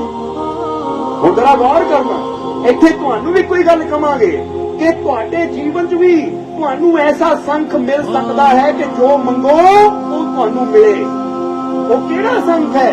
ਉਹ ਹੈ ਪ੍ਰਭੂ ਦੀ ਬੰਦਗੀ ਦਾ ਸੰਖ, ਉਹ ਹੈ ਪ੍ਰਭੂ ਦੀ ਭਗਤੀ ਦਾ ਸੰਖ, ਉਹ ਹੈ ਪਰਮਾਤਮਾ ਦੀ ਇਬਾਦਤ ਦਾ ਸੰਖ। ਜਿਹੜਾ ਆਪਣੇ ਜੀਵਨ 'ਚੋਂ ਭਗਤੀ ਦੇ ਸੰਖ ਨੂੰ ਵਜਾਉਂਦਾ ਹੈ, ਫਿਰ ਜੋ ਚਾਹੁੰਦਾ ਹੈ ਉਹਨੂੰ ਮਿਲਦਾ ਵੀ ਜ਼ਰੂਰ ਹੈ। ਤਾਂ ਕਈ ਇਨਸਾਨ ਹੁੰਦੇ ਹੈ ਉਹ ਪਰਮਾਤਮਾ ਦੀ ਬੰਦਗੀ ਕਰਨ ਦੀ ਬਜਾਏ ਵਹਿਮਾਂ ਭਰਮਾਂ 'ਚ ਫਸੇ ਰਹਿੰਦੇ ਆ। ਉਹਨਾਂ ਨੂੰ ਵੀ ਉਹੀ ਸੰਖ ਮਿਲਦਾ ਜਿਹੜਾ ਰੋਲਾ ਤਾਂ ਬਹੁਤ ਪਾਉਂਦਾ ਪਰ ਕਰਦਾ ਕੁਛ ਵੀ ਹੈ ਨਹੀਂ। ਜਿੱਦਾਂ ਤੁਸੀਂ ਕਈ ਵਾਰ ਦੇਖੋਗੇ, ਕੋਈ ਆਏਗਾ ਸਾਧੂ, ਕੋਈ ਆਏਗਾ ਮੰਗਣ ਵਾਲਾ, ਆ ਭਾਈ ਮੇਰੇ ਕੋਲ ਗਿੱਦੜ ਸਿੰਘੀ ਹੈ, ਚਮਤਕਾਰ ਕਰ ਦਿੰਦੀ, ਘਰ 'ਚ ਰੱਖ ਲੈ, ਤੇਰੇ ਘਰ 'ਚ ਪੈਸੇ ਦੀ ਕਮੀ ਨਹੀਂ ਰਹੇਗੀ। ਭਾਈ ਤੇਰੇ ਘਰ ਕਿੰਨੀ ਕਮੀ ਦੂਰ ਹੋਵੇ, ਜਰਾ ਸੋਚੋ। ਤੁਸੀਂ ਕਿੰਨੇ ਜੀ ਬੈਠੇ ਹੋ, ਤੁਹਾਨੂੰ ਵੀ ਕਦੀ ਨਾ ਕਦੀ ਤਾਂ ਬੰਦੇ ਨਾਲ ਮੁਲਾਕਾਤ ਕਰਨ ਦਾ ਮੌਕਾ ਜ਼ਰੂਰ ਮਿਲਿਆ ਹੋਏਗਾ। ਤੂੰ ਐਨੀ ਸੰਭੂਤ ਚ ਲਿੱਤੀ ਹੋਈ ਦੁਕਾਨ ਯਾਰ ਰੱਖ ਲੈ, ਬੜੀ ਬਰਕਤ ਹੋਏਗੀ। ਉਹ ਏਦਾਂ ਬਰਕਤਾਂ ਆਉਂਦੀਆਂ ਰਹਿਣ ਤਾਂ ਪੁੱਛਣ ਵਾਲਾ ਹੋਵੇ ਇਹ ਗਿੱਦੜ ਸਿੱਖੀ ਹੈ ਕਿੱਥੋਂ ਮਿਲੀ? ਗਿੱਦੜ ਨੂੰ ਮਾਰ ਕੇ ਲਈ ਹੈ। ਤਾਂ ਜਿਹੜੀ ਗਿੱਦੜ ਨੂੰ ਤਾਂ ਬਚਾ ਸਕੀ ਉਹਨੇ ਮੈਨੂੰ ਕੀ ਬਚਾਉਣਾ ਹੈ? ਜਰਾ ਸੋਚੇ ਬੰਦਾ, ਇਹ ਗਿੱਦੜ ਕੌਣ ਸੀ? ਉਹਨੂੰ ਮੈਂ ਬਚਾ ਸਕੀ, ਉਹ ਮਰ ਗਿਆ ਵਿਚਾਰਾ। ਤਾਂ ਜੇ ਮੈਂ ਰੱਖੂਗਾ ਤਾਂ ਮੈਨੂੰ ਕੀ ਬਚਾਏਗੀ? ਮੈਨੂੰ ਤਾਂ ਇੱਕੋ ਹੀ ਬਚਾ ਸਕਦਾ, ਮੇਰੇ ਮਾਲਿਕ ਦਾ ਸਾਥ, ਮੇਰੇ ਮਾਲਿਕ ਦੀ ਰਹਿਮਤ, ਮੇਰੇ ਮਾਲਿਕ ਦਾ ਪ੍ਰੇਮ। ਅਗਰ ਉਹਦਾ ਨਾਮ ਮੇਰੀ ਜ਼ੁਬਾਨ ਤੇ ਹੈ ਤਾਂ ਉਹ ਮੇਰੀ ਰੱਖਿਆ ਕਰੇਗਾ। ਇਹ ਸਿੰਘੀਆਂ ਨੇ ਮੈਨੂੰ ਕੀ ਬਚਾਉਣਾ? ਪਰ ਬੰਦਾ ਹੈ ਕਿ ਬੜੀ ਜਲਦੀ ਫਸ ਜਾਂਦਾ ਹੈ। ਤਾਂ ਹੀ ਤਾਂ ਅਸੀਂ ਕਈ ਵਾਰ ਦੱਸਿਆ ਹੈ ਕਿ ਬੰਦੇ ਨੂੰ ਕਹੋ ਨਾ ਸਿਮਰਨ ਕਰ ਲੈ, ਬੰਦੇ ਨੇ ਨਹੀਂ ਉਹ ਨਹੀਂ ਹੁੰਦਾ। ਤਾਂ ਕੋਈ ਆਵੇ ਤੂੰ ਨਾ ਟੂਟਕਾ ਕਰਨ ਵਾਲਾ, ਆ ਏਦਾਂ ਕਰ ਲਾ, ਹਾਂ ਇਹ ਅੱਧੀ ਰਾਤ ਨੂੰ ਕਰ ਦੋ। ਜਰਾ ਆਪ ਜਵਾਬ ਦੇਗਾ। ਜੇ ਬੰਦੇ ਨੂੰ ਕਿਹਾ ਜਾਵੇ ਸ਼ਾਮ ਨੂੰ ਸੌਣ ਤੋਂ ਪਹਿਲਾਂ ਨਾਮ ਜਪ ਲੈ ਜਾਂ ਸਵੇਰੇ ਉੱਠ ਕੇ ਪ੍ਰਭੂ ਦੀ ਬੰਦਗੀ ਕਰ ਲੈ, ਭਗਤੀ ਕਰ ਲੈ, ਬੰਦਾ ਪਤਾ ਕੀ ਕਹਿੰਦਾ ਯਾਦ ਨਹੀਂ ਆਉਂਦੀ। ਤਾਂ ਕੋਈ ਟੂਣੇ ਟੋਟਕੇ ਵਾਲਾ ਦੱਸ ਦੇਵੇ ਰਾਤ ਨੂੰ ਅੱਧੀ ਰਾਤ ਨੂੰ ਚੁਰਾਹੇ 'ਚ ਦੀਵਾ ਬਾਲ ਕੇ ਆਉਣਾ ਹੈ, ਤਾਂ ਫਿਰ ਉਹ ਚੁਰਾਹਾ ਚਾਹੇ 10 ਕਿਲੋਮੀਟਰ ਦੂਰ ਹੋਵੇ, ਅੱਧੀ ਰਾਤ ਨੂੰ ਉੱਥੇ ਪਹੁੰਚ ਜਾਣਾ ਬੰਦੇ ਨੇ ਦੀਵਾ ਜਗਾਉਣ ਵਾਸਤੇ। ਆ ਦਰਿਆ ਚਾਹ ਚੀਜ਼ ਰੋੜ ਕੇ ਆਣੀ ਹੈ, ਉਹ ਦਰਿਆ ਚਾਹੇ 50 ਕਿਲੋਮੀਟਰ ਦੂਰ ਹੋਵੇ, ਹੁਸ਼ਿਆਰਪੁਰ ਲੁਧਿਆਣੇ ਪਹੁੰਚ ਜਾਣਾ ਰੋੜਨ ਵਾਸਤੇ ਜਾਂ ਰੋਪੜ ਪਹੁੰਚ ਜਾਣਾ। ਸਿਮਰਨ ਕਰਨ ਵਾਸਤੇ ਜਾਗ ਨਹੀਂ ਹੁੰਦਾ, ਪ੍ਰਭੂ ਦੀ ਭਗਤੀ ਕਰਨ ਵਾਸਤੇ ਜਾਗ ਨਹੀਂ ਹੁੰਦਾ, ਸੱਚੇ ਸੰਤਾਂ ਮਹਾਂਪੁਰਸ਼ਾਂ ਦੀ ਸੰਗਤ ਵਿੱਚ ਜਾਗ ਨਹੀਂ ਹੁੰਦਾ। ਤਾਂ ਇਦਾਂ ਦੀਆਂ ਗਲਤ ਚੀਜ਼ਾਂ ਕੋਈ ਸਾਨੂੰ ਦੱਸ ਦੇਵੇ, ਉਹ ਫਟਾਫਟ ਦੀ ਕਰਨ ਨੂੰ ਤਿਆਰ ਹੋ ਜਾਈਦਾ। ਬੋਲੋ ਸਮਝਦੇ ਹੋ ਕਿ ਨਹੀਂ? ਇਹੀ ਤਾਂ ਹੈ ਇਨਸਾਨ ਦੇ ਪਰ। ਤਾਂ ਹੀ ਤਾਂ ਕਈ ਵਾਰ ਦੱਸਿਆ ਹੈ ਕਿ ਬੰਦਾ ਕਹਿੰਦਾ ਮਿਰਚਾਂ ਲਟਕਾ ਦਿਓ, ਨਿੰਬੂ ਲਟਕਾ ਦਿਓ, ਬੁਰੀ ਨਜ਼ਰ ਤੋਂ ਬਚ ਜਾਓਗੇ। ਤਾਂ ਅਸੀਂ ਕਹਿੰਦੇ ਪਹਿਲਾਂ ਮਿਰਚਾਂ ਨਹੀਂ ਪੁੱਛ ਲਓ। ਉਹ ਮਿਰਚਾਂ ਲੱਗਦਾ ਬੰਦੇ ਦੀ ਬੁਰੀ ਨਜ਼ਰ ਮੈਨੂੰ ਲੱਗ ਗਈ, ਪਿੰਡ ਕੇ ਰੱਖ ਦਿੱਤਾ ਮਿਰਚ, ਕਿੱਥੇ ਲਟਕਾ ਦਿੱਤਾ ਮੈਨੂੰ। ਉਹ ਜੇ ਮਿਰਚ ਤਾਕਤ ਹੁੰਦੀ ਪਹਿਲਾਂ ਆਪਣੇ ਆਪ ਨੂੰ ਬਚਾਉਂਦੀ, ਫਿਰ ਤੈਨੂੰ ਬਚਾਉਂਦੀ। ਪਰ ਮੈਨੂੰ ਇੱਥੇ ਲਟਕਾਇਆ ਹੋਇਆ ਤਾਂ ਮੈਂ ਤੈਨੂੰ ਲਟਕਣ ਤੋਂ ਕਿੱਥੋਂ ਬਚਾਉਂਗੀ? ਤੂੰ ਵੀ ਮੁਸੀਬਤਾਂ 'ਚ ਲਟਕਦੇ ਹੀ ਫਿਰੇਗਾ, ਕਿਉਂਕਿ ਬਚਾਉਣ ਵਾਲਾ ਤਾਂ ਇੱਕੋ ਹੀ ਹੈ, ਉਹ ਮਾਲਿਕ, ਉਹ ਪਰਮਾਤਮਾ, ਉਹ ਪ੍ਰਭੂ। ਇਸ ਲਈ ਜਿਹੜਾ ਆਪਣੇ ਮਾਲਿਕ ਤੇ ਵਿਸ਼ਵਾਸ ਕਰਦਾ ਹੈ, ਆਪਣੇ ਮਾਲਿਕ ਤੇ ਯਕੀਨ ਕਰਦਾ ਹੈ, ਉਹ ਫਿਰ ਇਦਾਂ ਦੀ ਚੀਜ਼ਾਂ ਦੀ ਵਹਿਮਾਂ ਭਰਮਾਂ 'ਚ ਪੈ ਕੇ ਆਪਣੀ ਜ਼ਿੰਦਗੀ ਨੂੰ ਖਰਾਬ ਨਹੀਂ ਕਰਦਾ। ਉਹ ਆਪਣੇ ਮਾਲਿਕ ਤੇ ਵਿਸ਼ਵਾਸ ਕਰਦਾ, ਉਹਨੂੰ ਪਤਾ ਹੈ ਕਿ ਤੂੰ ਮੇਰਾ ਰਾਖਾ ਸਭਨੀ ਥਾਈਂ, ਤੂੰ ਹੀ ਮੇਰੀ ਹਰ ਜਗ੍ਹਾ ਰੱਖਿਆ ਕਰਨੀ ਹੈ, ਤੂੰ ਹੀ ਮੇਰੀ ਹਰ ਜਗ੍ਹਾ ਸੰਭਾਲ ਕਰਨੀ ਹੈ। ਫਿਰ ਉਹਨੂੰ ਕੋਈ ਚਿੰਤਾ ਫਿਕਰ ਰਹਿੰਦੀ ਨਹੀਂ ਹੈ। ਇਸ ਲਈ ਜ਼ਰਾ ਸਮਝਣਾ ਸਾਰੇ ਚੀਜ਼ਾਂ। ਇਸ ਲਈ ਤੇ ਸੰਖ ਦੀ ਗੱਲ ਦੱਸੀ ਅਸੀਂ ਕਿ ਕਈ ਕਹਿਣ ਵਾਲੇ ਹੁੰਦੇ ਆ, ਕੋਈ ਵੀ 2 ਗੁਣਾ ਲੈ ਲੈ ਭਾਈ, 2 ਘੋੜੇ ਦੇ ਦੇ, ਤੂੰ 4 ਲੈ ਲੈ, ਉਹ 4 ਹੀ ਦੇ ਦੇ, ਤੂੰ 8 ਲੈ ਲੈ। ਇਹ ਤਾਂ ਪਤਾ ਬਾਅਦ ਤੋਂ ਲੱਗਾ ਗੱਲਾਂ ਕਰਨ ਜੋਗਾ ਹੀ ਹੈ, ਇਹਦੇ ਪੱਲੇ ਸੱਚਾਈ ਕੁਛ ਵੀ ਨਹੀਂ ਹੈ। ਦੇਣ ਵਾਲਾ ਤਾਂ ਇੱਕੋ ਹੀ ਹੈ, ਉਹ ਮਾਲਿਕ, ਉਹ ਪਰਮਾਤਮਾ, ਉਹ ਪ੍ਰਭੂ। ਇਸ ਲਈ ਅਸੀਂ ਵੀ ਆਪਣੀ ਸੁਰਤੀ ਨੂੰ ਗੁਰੂਆਂ ਰਹਿਬਰਾਂ ਸੰਤਾਂ ਦੇ ਕੋਲੋਂ ਯੁਕਤੀ ਲੈ ਕੇ ਵਿਧੀ ਲੈ ਕੇ ਅਗਰ ਆਪਣੀ ਸੁਰਤੀ ਨੂੰ ਆਪਣੇ ਮਾਲਿਕ ਨਾਲ ਜੋੜਾਂਗੇ ਤਾਂ ਫਿਰ ਸਾਨੂੰ ਵੀ ਜੀਵਨ 'ਚ ਉਹ ਸੰਖ ਮਿਲੇਗਾ, ਉਹ ਪ੍ਰਭੂ ਦੇ ਘਰ ਦਾ, ਉਹਦੇ ਨਾਮ ਦਾ, ਉਹਦੀ ਬੰਦਗੀ ਦਾ, ਜਿਹਦੇ ਨਾਲ ਸਾਡੇ ਜੀਵਨ ਦੀਆਂ ਸਾਰੀਆਂ ਜ਼ਰੂਰਤਾਂ ਪੂਰੀਆਂ ਹੋਣਗੀਆਂ ਔਰ ਸਾਡੇ ਜੀਵਨ 'ਚ ਘਾਟ ਕਮੀ ਤੋੜ ਵੀ ਕੋਈ ਨਹੀਂ ਰਹੇਗੀ। ਬੋਲੋ ਸਮਝਦੇ ਹੋ? ਇਸ ਲਈ ਇੱਧਰ ਦੱਸ ਰਹੇ ਸੀ ਕਿ ਦੁਨੀਆ ਜਿੰਨਾ ਮਰਜ਼ੀ ਕਹੀ ਜਾਵੇ ਲੈ ਬਈ ਇਹ ਤਾਂ ਕਹਾਣੀਆਂ ਹੈ, ਉੱਥੇ ਹੀ ਸੁਣਾਈਆਂ ਗਈਆਂ ਹੈ ਜਾਂ ਉੱਥੇ ਹੀ ਨਹੀਂ। ਜਿਨ੍ਹਾਂ ਨੂੰ ਪਤਾ ਹੈ, ਜਿਨ੍ਹਾਂ ਨੇ ਉਹ ਸੱਚਾਈ ਨੂੰ ਜਾਣਿਆ ਹੈ, ਜਿਨ੍ਹਾਂ ਨੇ ਉਹ ਸੱਚ ਨੂੰ ਦੇਖਿਆ ਹੈ, ਸਮਝਿਆ ਹੈ, ਉਹਨਾਂ ਨੂੰ ਪਤਾ ਕਿ ਗੁਰੂ ਰਹਿਬਰ ਜਿੱਦਾਂ ਗੁਰਬਾਣੀ ਕਹਿੰਦੀ ਹੈ ਕਿ ਮੇਰੀ ਬਾਂਦੀ ਭਗਤ ਛੁਡਾਵੇ, ਬਾਂਦੇ ਭਗਤ ਨਾ ਛੁੱਟੇ ਹੋਵੇ। ਉਹਨਾਂ ਨੇ ਐਵੇਂ ਥੋੜੀ ਕਹਿ ਦਿੱਤਾ, ਪਤਾ ਹੈ ਕਿ ਗੁਰੂ ਰਹਿਬਰ ਬੰਦਿਆਂ ਨੂੰ ਛੁਡਾ ਸਕਦੇ ਹੈ। ਇਸ ਲਈ ਜ਼ਰਾ ਸਾਰੇ ਜੀਵਾਂ ਨੇ ਸਮਝਣਾ ਸਾਨੂੰ ਵੀ ਜ਼ਰੂਰਤ ਹੈ ਅੱਜ ਐਸੇ ਗੁਰੂਆਂ ਰਹਿਬਰਾਂ ਫਕੀਰਾਂ ਦੇ ਚਰਨਾਂ ਵਿੱਚ ਜਾਣ ਦੀ, ਜਿਨ੍ਹਾਂ ਦੇ ਸੰਗ ਵਿੱਚ ਬਹਿ ਕੇ, ਜਿਨ੍ਹਾਂ ਦੇ ਨਾਲ ਜੁੜ ਕੇ ਸਾਡੇ ਅੰਦਰ ਉਹ ਗਿਆਨ, ਉਹ ਪ੍ਰੇਮ, ਉਹ ਵਿਸ਼ਵਾਸ ਪੈਦਾ ਹੋਵੇ ਕਿ ਸਾਡੀ ਵੀ ਜ਼ਿੰਦਗੀ, ਸਾਡਾ ਵੀ ਜੀਵਨ ਬਦਲ ਸਕਦਾ ਹੈ। ਕਿਉਂਕਿ ਵਿਸ਼ਵਾਸ 'ਚ ਬੜੀ ਤਾਕਤ ਹੈ, ਪ੍ਰੇਮ 'ਚ ਬੜੀ ਤਾਕਤ ਹੈ। ਇਸੇ ਲਈ ਤਾਂ ਕਈ ਵਾਰ ਅਸੀਂ ਦੱਸਿਆ ਹੈ ਕਿ ऊंची महिमा प्रेम की, ऊंचा इसका फेर, इसके कारण राम ने खाए झूठे फेर। ਇਹ ਤਾਂ ਪ੍ਰੇਮ ਦੀ ਗੱਲ ਹੈ ਕਿ ਰਾਮ ਰਾਜਾ ਹੁੰਦੇ ਹੋਏ ਉਹਨਾਂ ਨੇ ਇੱਕ ਦਿੱਲੀ ਦੇ ਝੂਠੇ ਫੇਰ ਖਾ ਲਏ। ਕਿਉਂ? ਕਿਉਂਕਿ ਉਹਦੇ ਵਿੱਚ ਪ੍ਰੇਮ ਸੀ। ਇਸੇ ਲਈ ਇਹ ਕਹਾਣੀ ਜਾਂ ਇਹ ਸ਼ਲੋਕ ਦੱਸਣ ਦਾ ਮਤਲਬ ਕੀ ਹੈ? ਇਹ ਮਤਲਬ ਇਹਦਾ ਇਹ ਗਹਿਰਾਈ 'ਚ ਸਮਝਣਾ ਹੈ ਕਿ ਜੇ ਰਾਮ ਪ੍ਰੇਮ ਦੇ ਵਿੱਚ ਦਿੱਲੀ ਦੇ ਝੂਠੇ ਬੇਰ ਖਾ ਸਕਦੇ ਤੇ ਜੇ ਅਸੀਂ ਆਪਣੇ ਪ੍ਰਭੂ ਨਾਲ ਪ੍ਰੇਮ ਕਰੀਏ, ਆਪਣੇ ਪ੍ਰਮਾਤਮਾ ਨੂੰ ਪ੍ਰੇਮ ਨਾਲ ਪੁਕਾਰੀਏ, ਯਾਦ ਕਰੀਏ ਤਾਂ ਉਹਦੀ ਕਿਰਪਾ, ਉਹਦੀ ਰਹਿਮਤ ਸਾਡੇ ਤੇ ਕਿਉਂ ਨਹੀਂ ਹੋਏਗੀ? ਉਹ ਕਿਉਂ ਨਹੀਂ ਸਾਡਾ ਸਾਥ ਹੈ? ਬਸ ਅੰਦਰ ਵਿਸ਼ਵਾਸ ਦਾ ਹੋਣਾ ਜ਼ਰੂਰੀ ਹੈ, ਅੰਦਰ ਪ੍ਰੇਮ ਦਾ ਹੋਣਾ ਜ਼ਰੂਰੀ ਹੈ। ਇਸ ਲਈ ਆਓ ਹੁਣ ਸਮਾਂ ਕਾਫੀ ਹੋ ਗਿਆ, ਹੁਣ ਥੋੜਾ ਆਖਰਲੇ ਵਚਨਾਂ ਦੀ ਤਰਫ ਚਲੀਏ ਕਿ ਅਗਰ ਅਸੀਂ ਜੀਵਨ ਦੇ ਵਿੱਚ ਖੁਸ਼ੀ ਚਾਹੁੰਦੇ ਹਾਂ, ਜੀਵਨ ਦੇ ਵਿੱਚ ਆਨੰਦ ਚਾਹੁੰਦੇ ਹਾਂ, ਕਿ ਜੀਵਨ ਨੂੰ ਪੂਰਨਤਾ ਦੀ ਤਰਫ ਲੈ ਕੇ ਜਾਣਾ ਚਾਹੁੰਦੇ ਹਾਂ, ਤਾਂ ਫਿਰ ਜਿੱਥੋਂ ਸਾਨੂੰ ਉਹ ਸੁੱਖ ਮਿਲ ਸਕਦਾ ਹੈ, ਜਿੱਥੋਂ ਸਾਨੂੰ ਉਹ ਖੁਸ਼ੀ ਮਿਲ ਸਕਦੀ ਹੈ, ਜਿੱਥੋਂ ਸਾਨੂੰ ਉਹ ਆਨੰਦ ਮਿਲ ਸਕਦਾ, ਫਿਰ ਜ਼ਰੂਰਤ ਹੈ ਉੱਥੇ ਜੁੜਨ ਦੀ। ਜਿੱਦਾਂ ਦੱਸਿਆ ਗੱਲਾਂ ਕਰਨ ਵਾਲੇ ਬਹੁਤ ਹੋਣਗੇ ਪਰ ਕਰਕੇ ਦਿਖਾਉਣ ਵਾਲਾ ਕੋਈ ਬਿਰਲਾ ਹੁੰਦਾ ਹੈ। ਜਿੱਦਾਂ ਰਾਜੇ ਨੇ ਪੁੱਛਿਆ ਸੀ ਕੀ ਸਬੂਤ ਹੈ, ਤਾਂ ਹਜ਼ੂਰ ਨੇ ਸਬੂਤ ਦਿਖਾਤਾ ਕਿ ਦੇਖ, ਆਹੀ ਕਹਿੰਦੇ ਅਗਨੀ ਮੇ ਤੁਮ ਘਾਸ ਬਚਾਵੇ, ਲੋਟੇ ਮੇ ਦਰਿਆ ਸਮਾਵੇ। ਔਰ ਕਹਿੰਦੇ ਜਦੋਂ ਬਹੁਤ ਜ਼ਿਆਦਾ ਦਰਿਆ ਦੇ ਵਿੱਚ ਸੈਲਾਬ ਆ ਗਿਆ ਸੀ, ਪਾਣੀ ਜੋੜਨ ਆ ਗਿਆ ਸੀ, ਤਾਂ ਲੋਕਾਂ ਨੇ ਆ ਕੇ ਹਜ਼ੂਰ ਕੋ ਬੇਨਤੀ ਕੀਤੀ ਤਾਂ ਹਜ਼ੂਰ ਨੇ ਕਿਹਾ ਜਾਓ ਆ ਲੋਟਾ ਭਰ ਦਿਓ। ਹੈ ਤਾਂ ਸਾਖੀ ਇਹ ਬਹੁਤ ਲੰਬੀ। ਔਰ ਅੱਜ ਵੀ ਤੁਸੀਂ ਜੇ ਬਗਦਾਦ ਜਾਓ ਤਾਂ ਹਜ਼ੂਰ ਦੀ ਬਾਜ਼ਾਰ ਤੇ ਤੁਹਾਨੂੰ ਲੋਟਾ, ਸੁਰਾਹੀ, ਹਜ਼ੂਰ ਦੀ ਪਗੜੀ, ਹਜ਼ੂਰ ਦਾ ਡੰਡਾ ਦੇਖਣ ਨੂੰ ਮਿਲੇਗਾ ਜਿਹਨੂੰ ਕੂੜਾ ਕਿਹਾ ਜਾਂਦਾ ਹੈ। ਅੱਜ ਵੀ ਉੱਥੇ ਰੱਖੇ ਹੋਏ ਔਰ ਨਾਲ ਦੱਸਿਆ ਵੀ ਹੋਇਆ ਹੈ ਕਿ ਇਹ ਕਿਹੜੇ ਇਹਦੇ ਨਾਲ ਕਿਹੜੀ ਕਿਹੜੀ ਰਹਿਮਤ ਜੀਵਾਂ ਨੂੰ ਦੇਖਣ ਨੂੰ ਮਿਲੀ। ਕਹਿੰਦੇ ਸੇਵਕ ਜਦੋਂ ਲੋਟਾ ਲੈ ਕੇ ਗਏ ਦਰਿਆ ਦੇ ਵਿੱਚ ਪਾਇਆ ਤਾਂ ਦੇਖਦਿਆਂ ਕਹਿੰਦੇ ਦਰਿਆ ਦਾ ਜਿੰਨਾ ਪਾਣੀ ਸੀ ਉਹ ਤੇ ਸਮਾਣਾ ਸ਼ੁਰੂ ਹੋ ਗਿਆ। ਲੋ ਇਹਨੂੰ ਤਾਂ ਕਹਿੰਦੇ ਗਾਗਰ ਵਿੱਚ ਸਾਗਰ ਭਰਨਾ। ਇਨਸਾਨ ਕੀ ਜਿੱਦਾਂ ਕਹਿੰਦੇ ਨਾ ਕਿ ਸਿਫਤ ਕਰਾਂ ਮੈਂ ਫਕਰਾਂ ਦੀ, ਇਹ ਫਕਰ ਬੜੇ ਅਨਮੋਲ ਯਾਰਾ। ਕਿ ਕੀ ਸਿਫਤ ਕਰੀ ਉਹਨਾਂ ਫਕੀਰਾਂ ਦੀ, ਫਕਰਾਂ ਦੀ। ਜੇ ਦੁਨੀਆ ਤੇ ਲੱਭੀਏ ਤਾਂ ਕਹਿੰਦੇ ਫਕੀਰ ਬੜੇ ਅਨਮੋਲ ਹੁੰਦੇ ਆ। ਇਸ ਲਈ ਆਓ ਅਸੀਂ ਵੀ ਅਨਮੋਲ ਬਣ ਸਕਦੇ ਹਾਂ, ਅਸੀਂ ਵੀ ਆਪਣੇ ਜੀਵਨ ਨੂੰ ਪੂਰਨਤਾ ਦੀ ਤਰਫ ਲੈ ਕੇ ਜਾ ਸਕਦੇ ਹਾਂ। ਜਿਸ ਤਰ੍ਹਾਂ ਪਿਕਾਸੋ ਦੀ ਮਿਸਾਲ ਦੱਸੀ ਕਿ ਉਹਨਾਂ ਬਿੰਦੀ ਲਾਈ ਉਹ ਤਸਵੀਰ ਪੂਰੀ ਹੋ ਗਈ। ਇਸੇ ਤਰ੍ਹਾਂ ਅਸੀਂ ਵੀ ਅਗਰ ਗੁਰੂਆਂ ਰਹਿਬਰਾਂ ਦੇ ਚਰਨਾਂ ਨਾਲ ਜੁੜ ਜਾਈਏ ਔਰ ਉਹ ਵੀ ਨਾਮ ਦੀ ਬਿੰਦੀ ਸਾਡੇ ਤੇ ਲਾ ਲੈਣ ਤਾਂ ਸਾਡਾ ਜੀਵਨ ਵੀ ਸਫਲ ਹੋ ਸਕਦਾ ਹੈ, ਸਾਡਾ ਜੀਵਨ ਵੀ ਪੂਰਨ ਹੋ ਸਕਦਾ ਹੈ। ਕਿਉਂਕਿ ਪੂਰਨਤਾ ਵਾਸਤੇ ਪ੍ਰਭੂ ਦੇ ਨਾਮ ਨਾਲ ਜੁੜਨਾ ਬਹੁਤ ਜ਼ਰੂਰੀ ਹੈ, ਪ੍ਰਭੂ ਦੀ ਬੰਦਗੀ ਨਾਲ ਜੁੜਨਾ ਬਹੁਤ ਜ਼ਰੂਰੀ ਹੈ। ਤਾਂ ਹੀ ਤਾਂ ਅਸੀਂ ਹਮੇਸ਼ਾ ਇੱਕੋ ਹੀ ਗੱਲ ਦੱਸੀ ਦੀ ਹੈ ਕਿ ਐਨ ਔਰ ਗੈਨ ਦੀ ਇੱਕੋ ਹੀ ਸੂਰਤ ਹੁੰਦੀ ਹੈ, ਸ਼ਕਲ ਇੱਕੋ ਹੀ ਹੁੰਦੀ ਹੈ, ਪਰ ਫਰਕ ਸਿਰਫ ਬਿੰਦੀ ਦਾ ਹੁੰਦਾ ਹੈ। ਇਸੇ ਤਰ੍ਹਾਂ ਕਹਿੰਦੇ ਇਲਾਹੀ ਔਰ ਗੈਨ ਗੁਰੂ ਦੀ ਵੀ ਇੱਕੋ ਹੀ ਸ਼ਕਲ ਹੁੰਦੀ ਹੈ, ਰੂਪ ਹੁੰਦਾ, ਫਰਕ ਤਾਂ ਸਿਰਫ ਇਹ ਸਰੀਰ ਰੂਪੀ ਬਿੰਦੀ ਦਾ ਹੁੰਦਾ ਹੈ। ਜਰਾ ਸਮਝਣਾ ਸਾਰੇ। ਜਦੋਂ ਅਸੀਂ ਵੀ ਹੁਣ ਜਰਾ ਧਿਆਨ ਦੇਣਾ ਸਤਸੰਗ ਨੂੰ ਸਮਾਪਤੀ ਤਰਫ ਜਾਂਦਿਆਂ ਹੋਇਆ ਬਸ ਇੱਕ ਪੁਆਇੰਟ ਦੱਸਾਂਗੇ ਕਿ ਬਿੰਦੀ ਇੱਥੇ ਲੱਗੀ, ਇੱਥੇ ਦਾ ਮਤਲਬ ਉੱਪਰ।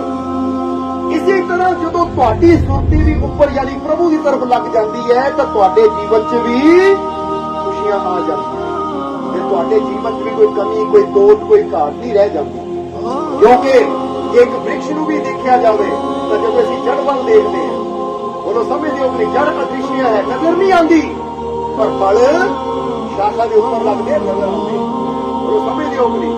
ਹੁਣ ਜੇ ਉਹਨਾਂ ਫਲਾਂ ਨੂੰ ਅਸੀਂ ਪ੍ਰਾਪਤ ਕਰਨਾ ਜਾਂ ਚਾਹੁੰਦੇ ਹੋ ਫਲ ਸਦਾ ਹੀ ਰਹਿਣ ਤਾਂ ਫਿਰ ਸਾਨੂੰ ਫਲਾਂ ਦੀ ਬਜਾਏ ਜੜ ਦਾ ਖਿਆਲ ਰੱਖਣਾ ਪੈਂਦਾ ਹੈ।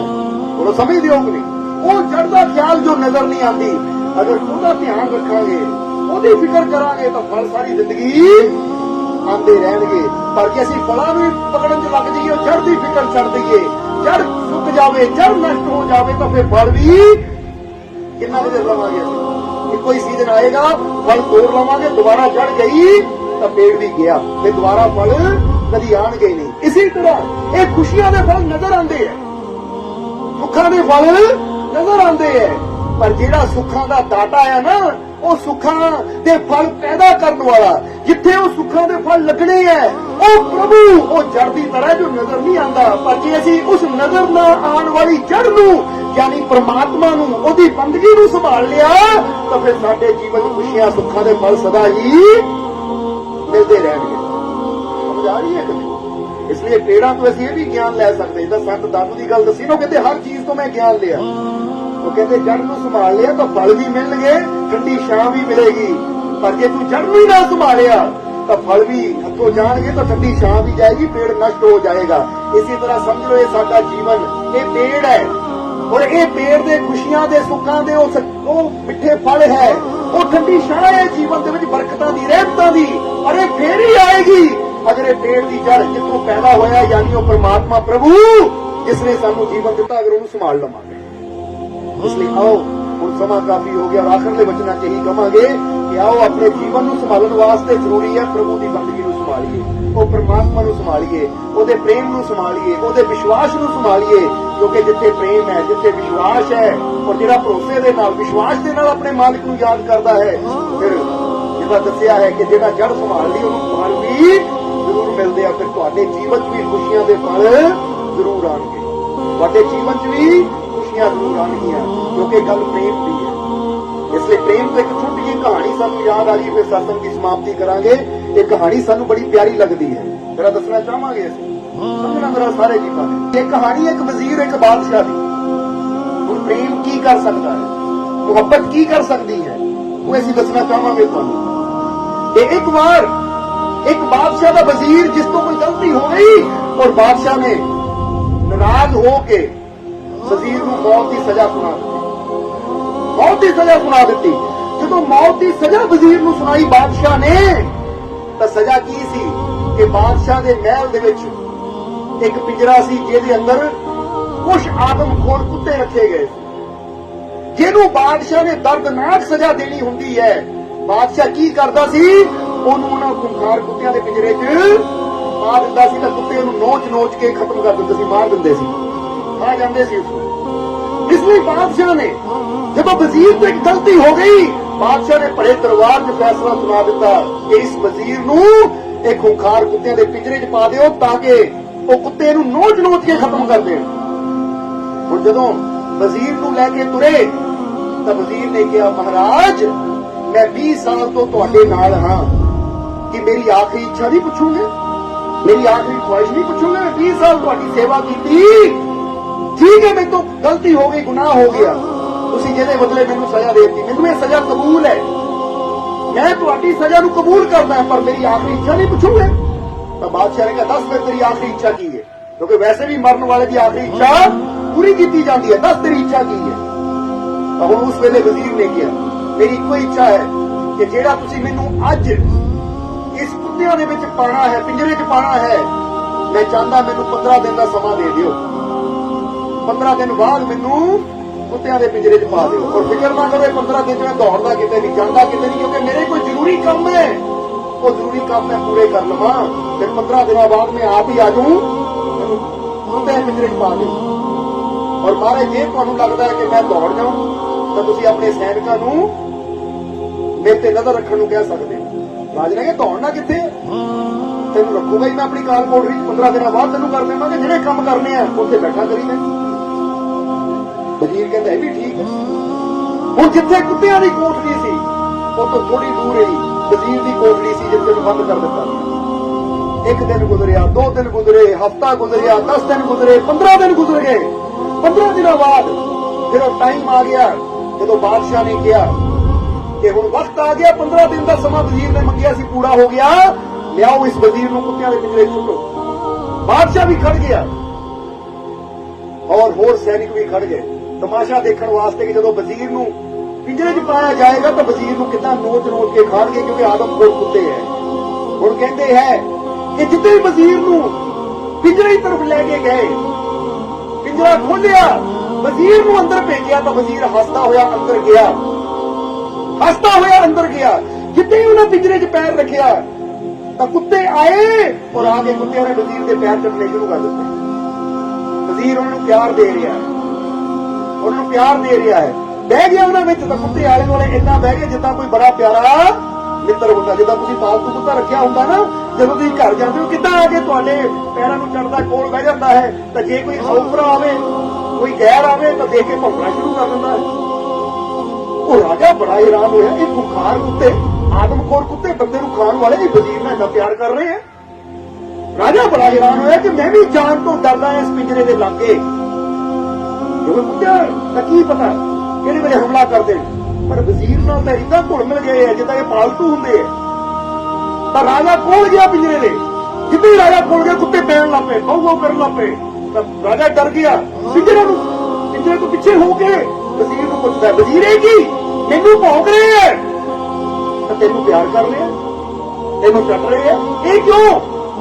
उसने वजीर कहता, महाराज ये प्रेम की गल है सारी, ये मुहब्बत की गल है सारी।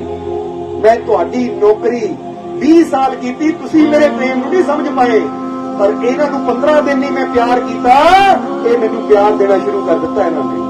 राजा कहता की मतलब? वजीर कहता मतलब वो सामने कोठी मेरी, कोठड़ी मेरी सी जिथे बंद सी, और इत्थे कुत्ते मैं रोज की करता सी, जिहड़ा पहरेदार हुंदा सी वो मैनूं जाणदा सी, क्योंकि वजीर है अगर इन्ने सालों तो मैं उन्होंने कहना भाई जाता किते नहीं, बस मैनूं आ कोठी चों कर दे ताकि मैं कुत्ते नूं कुछ खाण नूं दे दे।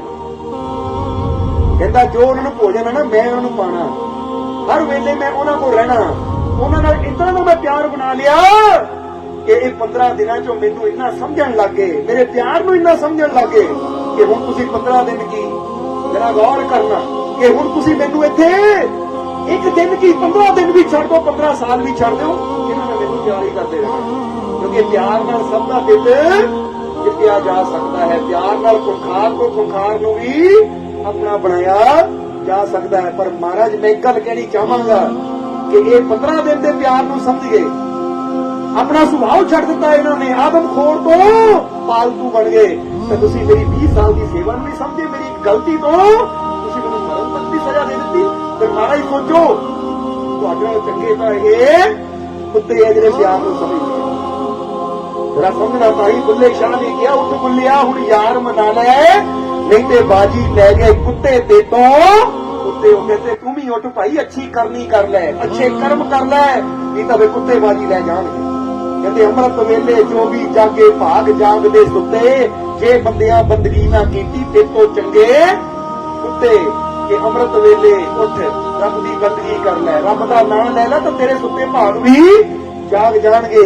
पर जे तू अमृत वेले उठ के अपने रब नूं नहीं याद करदा तो वे कहते ते तो चंगे कुत्ते जिहड़े अपने मालिक के वफादार तां है ना, और तू अपने रब का अपने मालिक का वफादार नहीं, उन्होंने याद भी नहीं करता, तो शुक्र भी नहीं करता। हुण इत्थे इस सत्संग की समाप्ति इस कहानी नाल असीं क्यों करना चाहते हैं, ताकि सानूं भी याद रहे कि एक प्रेम के नाल वजीर कुत्तियां का दिल जित सकता है, आदमखोर कुत्तियां नूं जित सकता है। तो जे असीं भी अपने जीवन नूं प्रेम नाल जोड़ दईए, अपना सुभाव ही प्रेम बना लईए, तो असीं पूरी दुनिया के दिलां नूं जित सकते हैं। क्योंकि प्रेम की शक्ति है कि जिहदे नाल भी तुसीं प्रेम नाल गल करदे हो तुसीं उहदा दिल जित लैंदे हो। तो प्रेम का वो ताकत रखता है कि प्रेम नाल संसार ही नहीं, प्रेम नाल असीं अपने परमात्मा नूं भी जित सकते। इसलिए कहते जिन प्रेम कियो ते नहीं प्रभु पायो, प्रेम के नाल ही असीं परमात्मा नूं पा सकते हैं। इसलिए आओ अपने दिलों को नफरत छड्डिए, बैर विरोधता छड्डिए, और असीं भी अपने हिरदे च अपने मालिक का प्रेम पैदा करिए।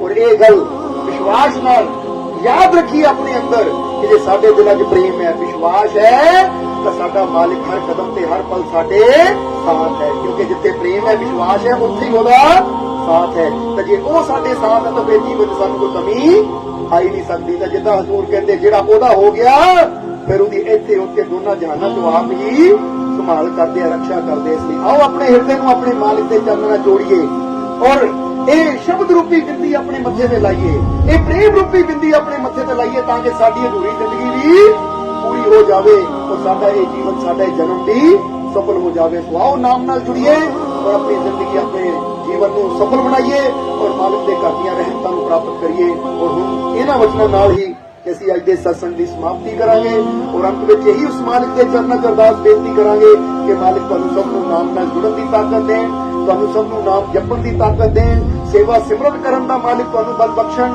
ਔਰ ਆਪਣੀ ਕਿਰਪਾ, ਦਇਆ, ਮਿਹਰ ਹਮੇਸ਼ਾ ਹੀ ਮਾਲਕ ਤੁਹਾਡੇ ਤੇ ਬਣਾਏ ਰੱਖਣ। ਔਰ ਜਿੰਨੇ ਵੀ ਜੀਵ ਇਸ ਪੰਡਾਲ ਜਿਸ ਵਕਤ ਬੈਠੇ ਹੈ ਮਾਲਕ ਤੁਹਾਡੀਆਂ ਸਭ ਦੀਆਂ ਤਕਲੀਫਾਂ ਦੁੱਖਾਂ ਨੂੰ ਦੂਰ ਕਰਨ, ਤੁਹਾਡੇ ਸਭ ਦੇ ਦਿਲਾਂ 'ਚ ਸੱਚਾ ਪ੍ਰੇਮ, ਸੱਚਾ ਵਿਸ਼ਵਾਸ ਪੈਦਾ ਕਰਨ ਔਰ ਆਪਣੀ ਕਿਰਪਾ, ਦਇਆ, ਮਿਹਰ ਹਮੇਸ਼ਾ ਹੀ ਮਾਲਕ ਤੁਹਾਡੇ ਤੇ ਬਣਾਏ ਰੱਖਣ। ਇਹੀ ਸਾਡੀ ਉਸ ਮਾਲਕ ਦੇ ਚਰਨਾਂ 'ਚ ਅਰਦਾਸ ਬੇਨਤੀ ਹੈ ਔਰ ਅੰਤ ਵਿੱਚ ਤੁਹਾਡੇ ਸਭ ਦੇ ਅੰਦਰ ਵਾਸਤੇ ਉਸ ਮਾਲਕ ਨੂੰ ਅਸੀਂ ਪ੍ਰਣਾਮ ਕਰਦੇ ਹਾਂ। ਸਾਡਾ ਪ੍ਰਣਾਮ ਸਵੀਕਾਰ ਕਰੋ। ਜੈ ਮਾਲਕਾ।